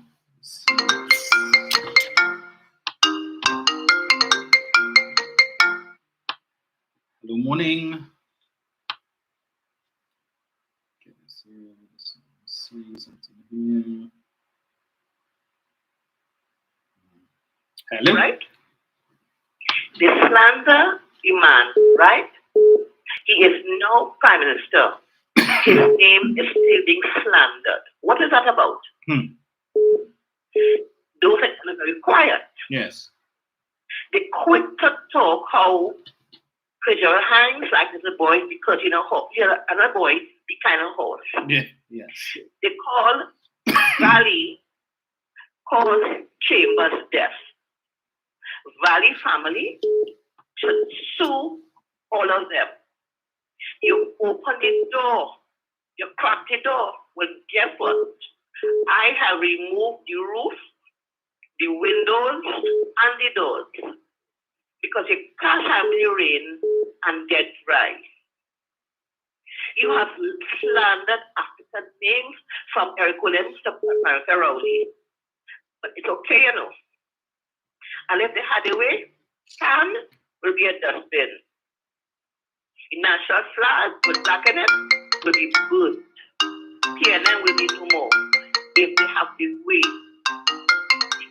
hear me well, do not vote for those of the yellow. You are nothing to them. They use you for decades. Get wise. Okay? Yes. They don't like you. Never have, never will.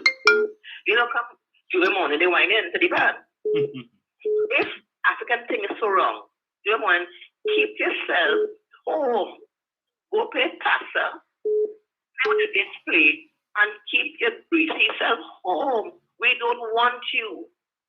Carnival is a black people thing. You're not black. But guess what? You're black. You can easily back to suit you. We don't want you. Go plant some corn, plant some kid. And one might is you. Right? Thomas Rowdy's girlfriend was 2 years his junior. Call my dirty name. Satmaraj's wife was 40, he was 22. What is that? How it is wrong for the PM have a girlfriend 2 years his junior, but his right for Sat wife to be 8 years younger than him. He could drink, smoke, and vote. She couldn't, and gamble. She couldn't go to the bank and borrow money. It's right for him. But for PNM, done. Double drain standards. They're hypocrites of the highest order. In the voice of Andy, hypocrisy is the done. Damagon, later. All right, thank you. Brian, morning. Hello. Hello, good morning, Dominic. Yes, sir. How are you? I am good. Good to see you on this morning. Thank you. You have a very, very busy couple of weeks ahead of you. Indeed. Yeah, and good morning also to your listeners and callers. Dominic, we have to remember and take, and those of us who cannot like me, we have to take copious notes. Yes. Because there are a lot of things just are being reported, yes, but they're just flying by the wayside. I will just touch on this for 2 seconds. Just to say that last night on both UNC3 and TV6, the headline news was the Crow issue. That was the headline news. That was the first thing they talked about. I wait to see what will be the outcome of the appeal, because it is being appealed. Dominic, I recall, and you would recall, and these are some of the things you have to remember. The big hullabaloo before the budget was they increased the minimum wage, you recall? And everybody had their own piece of the pie to put in there. The union say, give them $25 to $30 an hour. And then Pushwati come and she said, give them $25 an hour. So they are poor people. And the this and the that, and you remember? Yes. Today is the 30th of January. Do you know that there are complaints that some people, some enterprises have not begun to pay their workers the minimum wage? And when some of the workers complain, some have been fired. That makes news. And it's only raised by what? $3. But people complaining. Oh God, a little bit of money, that little bit of money. You know what the head of the energy, you know what the head of the business chamber said? They want the workers to step up the game, they want value for money, for payment. So you understand? So if the government was to take Paria and say, okay, we're going to raise it to $25, you'll be here and ask you and cry this morning. You raise it by $3. And that is, and I remember when Deputy said, the president of the Grocers Association, he said that, oh, our workers are already getting more than that, so it's not a problem. Many people getting more than that. But how come all of a sudden, 1 month into relation of began on the 1st of January, workers are complaining that they're not getting the correct wage? How come? I saw them being said they're being fired when they complain about it. How come? You see, there's a hypocrisy.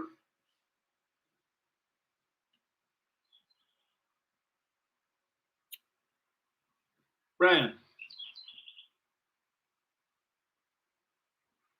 Hello. Hello.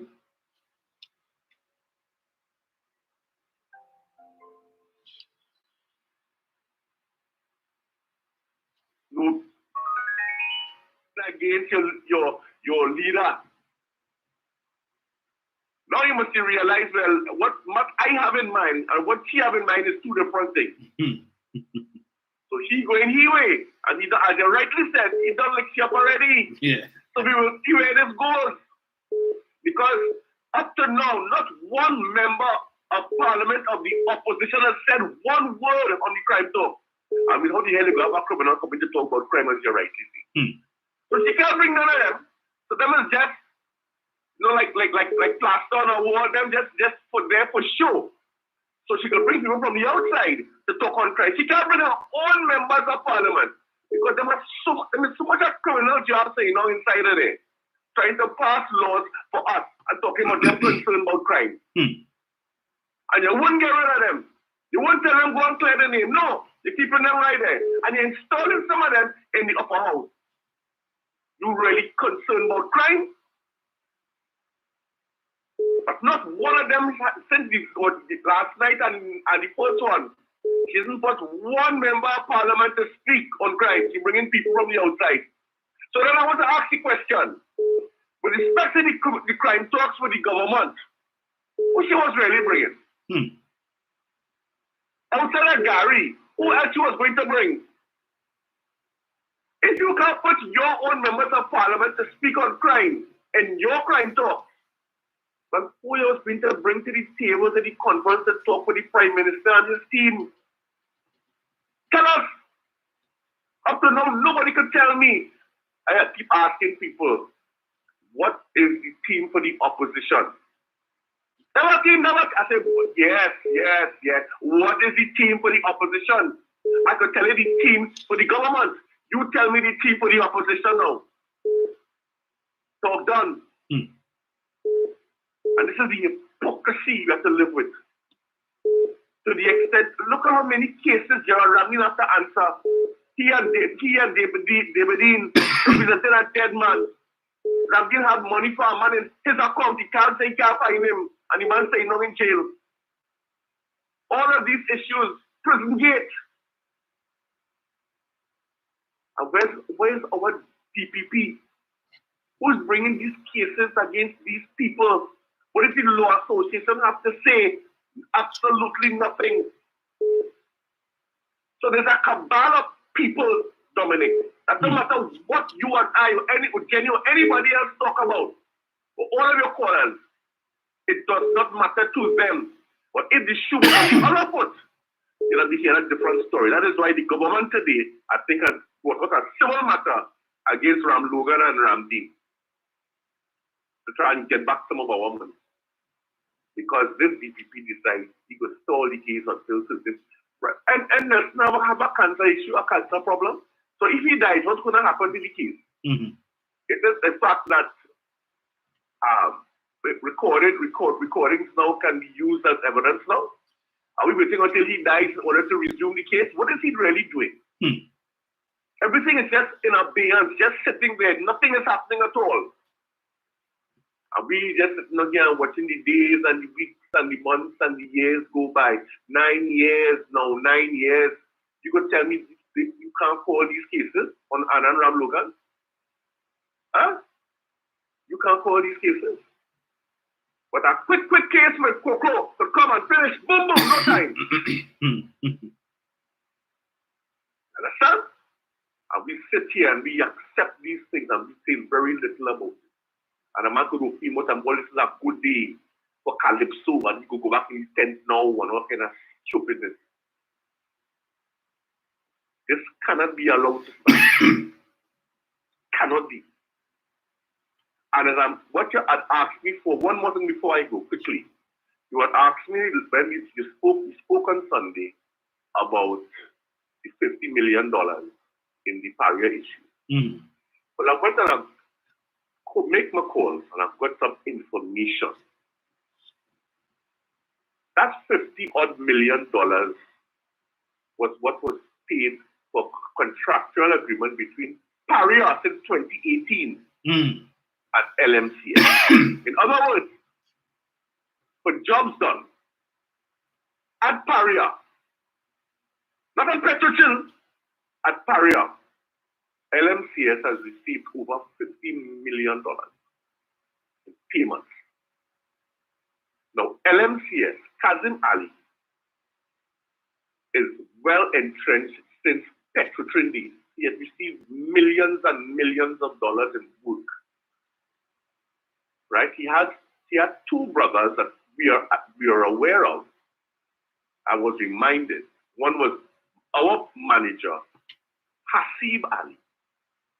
And he also had another brother called Imtiaz Ali, who was an advisor to Malcolm Jones. Malcolm Jones kept in on when Malcolm Jones became executive chairman, he kept Imtiaz Ali, who is a brother to Kazim Ali, on as an advisor to him. In other words, what I'm trying to tell you is that LMCS has been entrenched in Patriotism, then Paria, for years. So this begs the question, why it is he could not pay the workmen's compensation until almost 2 years passed for these workers who died.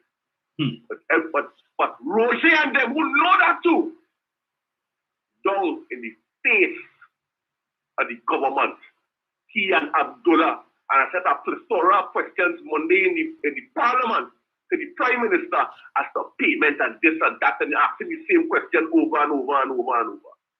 Because they want the Prime Minister to step in. And then you have, according to one of your callers, House Jamara asking for $5 million to set a precedent. 40 people have died in the industry. All over Trinidad and Tobago. You haven't heard a word. Paria, who is the shadow minister for public utilities, has he said anything about the guy who died from Wassa? Has the PSA president who came out of the bowels of Wassa said anything about that gentleman who died? But the down in the government throat and the Prime Minister throat Monday, as much as they could, about these guys in Paria who died. They're not waiting for the process. They wanted the Commission of Inquiry. Now they're hurrying it up now, they want payment. And everything has to have a process according to the Prime Minister. But they're hustling. They want to jump over everything and just pay money out. And last night I had to watch the lady who fought her and get gunned down. She's still suffering. She didn't get no help again. Nobody ain't running to help. See her and get gunned down, murdered in the bed. Anybody running to help her? No. But this is where we are in this country. It's all politics. It's all political. We need to get rid of the PNM. We need to get rid of Rowley and anything that you can do or see. It doesn't matter what we remember. No matter what them say. That is how they are. Have a good day, Doctor. You too, sir. Thank you. 8:39. I could probably take a couple quick ones. Eric, where are you? So you were calling earlier. Sarah saying LMCS is supposed to pay the families. Seeing a lively discussion going on about Krokro and Inshan Ishmael.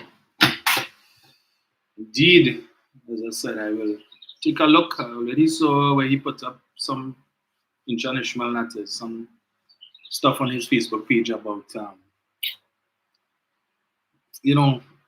this whole thing, as these guys have been talking about, now he could go back to a Calypso tent. Really? As if the Icons is the only Calypso tent it had? Just Croco Calypso tent? It had plenty of those you could have gone to. How come you never went to any of those? Now you could go back to the tent. What? Because you've muzzled, you think that you've muzzled the Calypso fraternity, so they have to be a little more circumspect and careful in what they sing. But yes, when they sing about Pandey and Uma sit down and Holly Peel lap and I'll say if it was him, she would have got a tap and all them kind of thing. But yes, so that's just par for the course. But I heard him talking about, he has to protect his name, the name that his father gave him and whatnot and so on. But when you maligning people, right?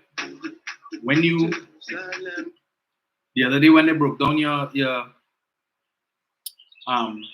guard boot and you were making claims that the decision to demolish the guard boot was racial. Really? Call names. Who was the person that gave that instruction based on racism? Let's see, he could up and make these statements. He gets away with it. But nobody must. Anyway. Hello, good morning. That's not cool. I don't know. Let's see. Hello, good morning. Good morning, Dominic. Morning, sir. Dominic, our culture, Calypso and steel band, I say, must not be superseded in this country. People was in front the Hall of Justice congratulating a lawyer from the beater. Apparently, that upset the ancient. Hear him. So what? Only one lawyer from the beater, the bamboo, that's 100. Calypso does give you the events of the day. So Coco come back with, so what? If we don't buy Upper and doubles and stone bamboo car parts, we not taking another Satmaraj. Ancient gone to the court to stop Coco in concert at Naparima Bowl. We get a Sipasa decision that he wouldn't stop the concert, but he know Coco is a master of the art and he would advise him to sanitize the song. Especially the part that we are taking another Satmaraj in tongue. Apparently that was to give him some time to get a coil of rope and some soft candle to have a Calypso lynching this Carnival season. Not gone. Hello, good morning. Eric. Morning. Yes, but sir. I launched a call in. I say, well, this program hot this morning. Always. Program hot this morning. Yes. I'm going to say good morning to all the viewers and the listeners of this program. Now, Dominic, today is a very sad day in this country for the Calypso fraternity in this country. For a magistrate or a judge, right, to pass judgment on a, how should I put it, on something that he shouldn't even get involved in, right? And I think it's only fair that this matter be appealed as soon as possible, because this is going to put a damper on the Calypso industry. And you see what is going on there too, right? They are trying to mash up the Carnival event, because remember, Carnival is more so, as they look at it, so-called African events. You understand? Mm-hmm. So they will try at all avenue and all lengths to mash up the culture that is bringing in the most revenue for the country. But then again, when you expect, what do you expect from a leader who say, party for country? So clearly they show they are not patriotic to this Trinidad Republic. Because you remember when they were in office in 2010, 2015, 2012 was the only year that they would have attended independence celebration. Since 2016 to present, well, last year. Not one of them even attended independence celebration, Republic Day celebration. All them that we focusing on is the Diwali, the Indian Arrival Day, and the so-called events that happen during the year. So that alone goes to show you that these people are not patriotic people, right? So they see now as an avenue to come and attack Coco. Coco is not the only person that be singing songs, political commentary, right? What about Lady Gypsy, who sang about Dr. Roddy last year? How come Dr. Roddy didn't bring she before the court? The massive ghost sign, who sang Rowdy Mother Come? How come Dr. Roddy didn't ever come before the court? You see, ancient Israel and them so that still there's a law unto the own. You understand? And that wherever he say or them of their calabash say, right? It's all well and good to denigrate the African population. But I say to this, I'm a proud black African Trinbagonian. Me ain't shame of my creed, me ain't shame of my color, and me ain't shame of my ethnicity. So they can jump though. And I support Jenny with this GoFundMe. If you can at least contribute something towards Coco, because you know Coco is one of our real Calypsonians. Yes. So I just support. If it's about a GoFundMe account or something, so at least give him that support. And I think he have a lot of support on his back right now, not only from the general public, but different entities. And they will come and give him that full support. Because France Passad is at this great and I find that it's high time the judicial system in the country needs to be revamped. Right? Send France Passad to go to work. Just one as we did this one, what's she name? I think she blinking name Carl Gobin. Gobin. You just send them to go to work.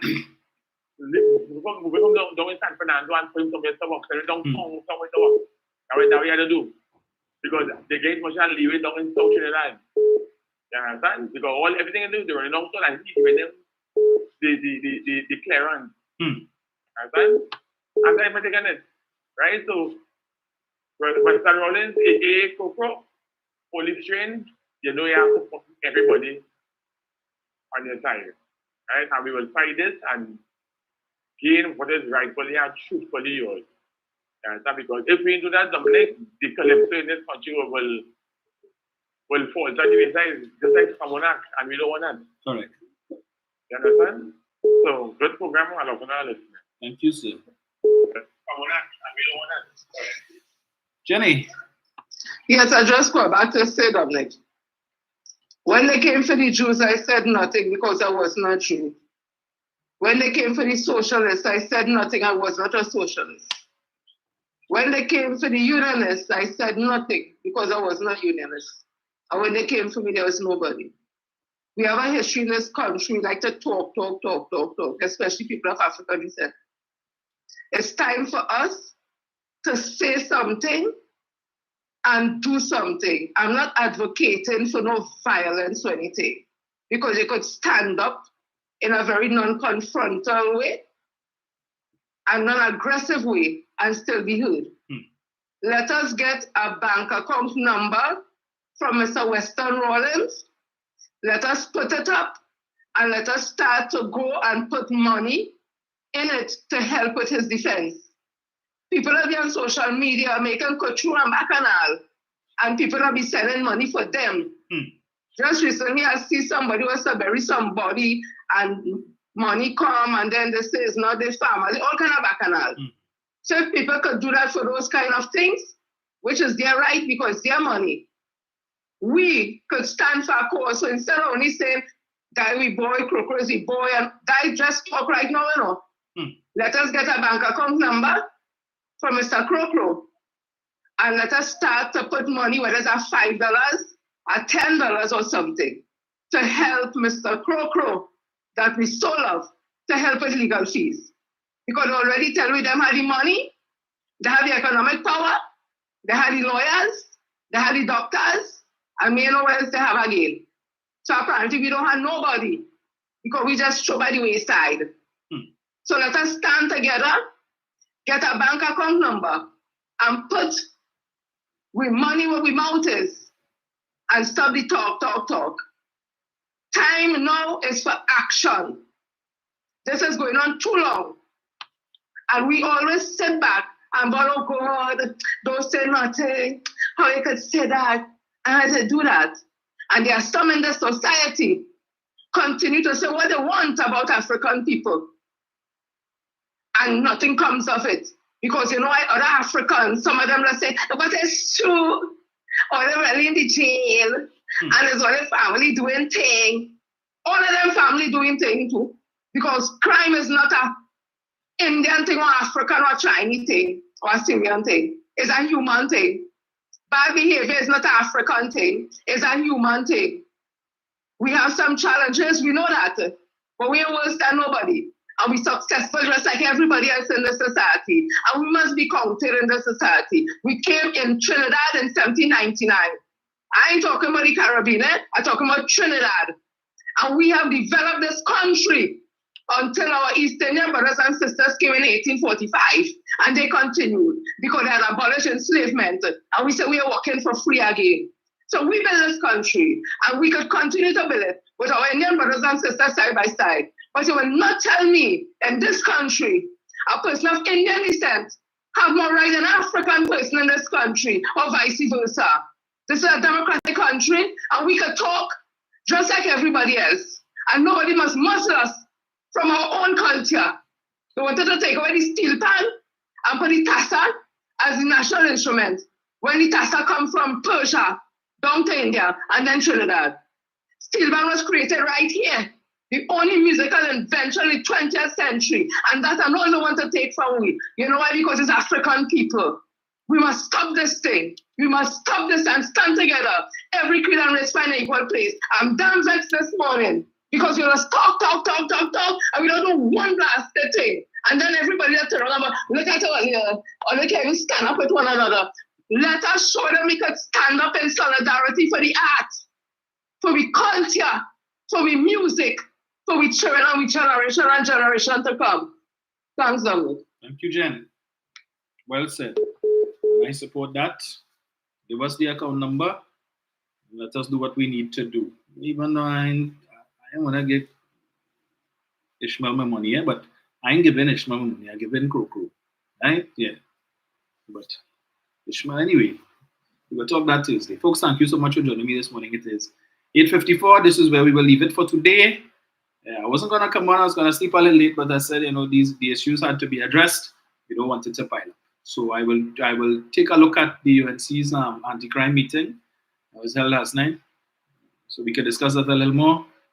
Let me read Frank Sipasa's judgment, whatever I could find on it.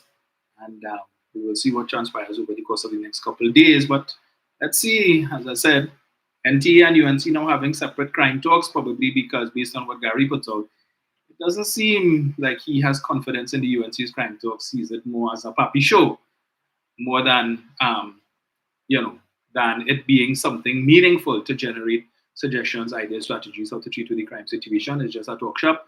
Come, talk the government, cry, talk about how crime has affected you personally.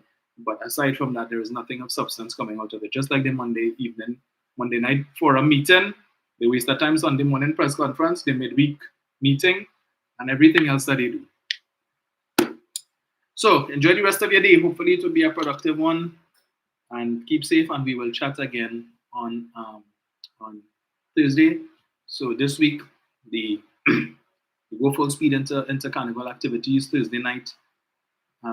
NCC is the preliminaries, senior kings and queens up at the Savannah.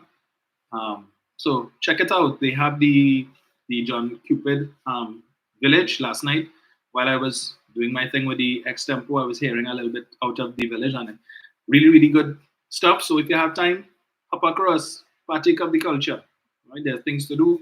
So starting from this Thursday, running all the way down to Carnival, Monday and Tuesday, there will be activities in and around Port of Spain. Sunday morning will be the junior kings and queens, I believe, up at the Savannah. And then Tuesday, Wednesday, Thursday, you're going to have traditional mass at Adam Smith Square. And then you have the conventional, and following Saturday, junior parade of the bands, Sunday the march gram, Monday and Tuesday. So plenty to do, plenty to see. Don't miss it. Yeah. And for those of you who went down to the Skinner Park on Saturday, well, I know John and John called me back to say anything if we have in the line with the minister and Dr. Marley Nats and Master Miranda and stuff. But we still have a couple of days. So them men last minute. So we will see how that goes. If they call me and we're going down there, well, I guess the barbershop will be down there. If not, well, we'll see. So thank you so much, folks. Enjoy the rest of your day, and we will chat again, God's willing, Tuesday.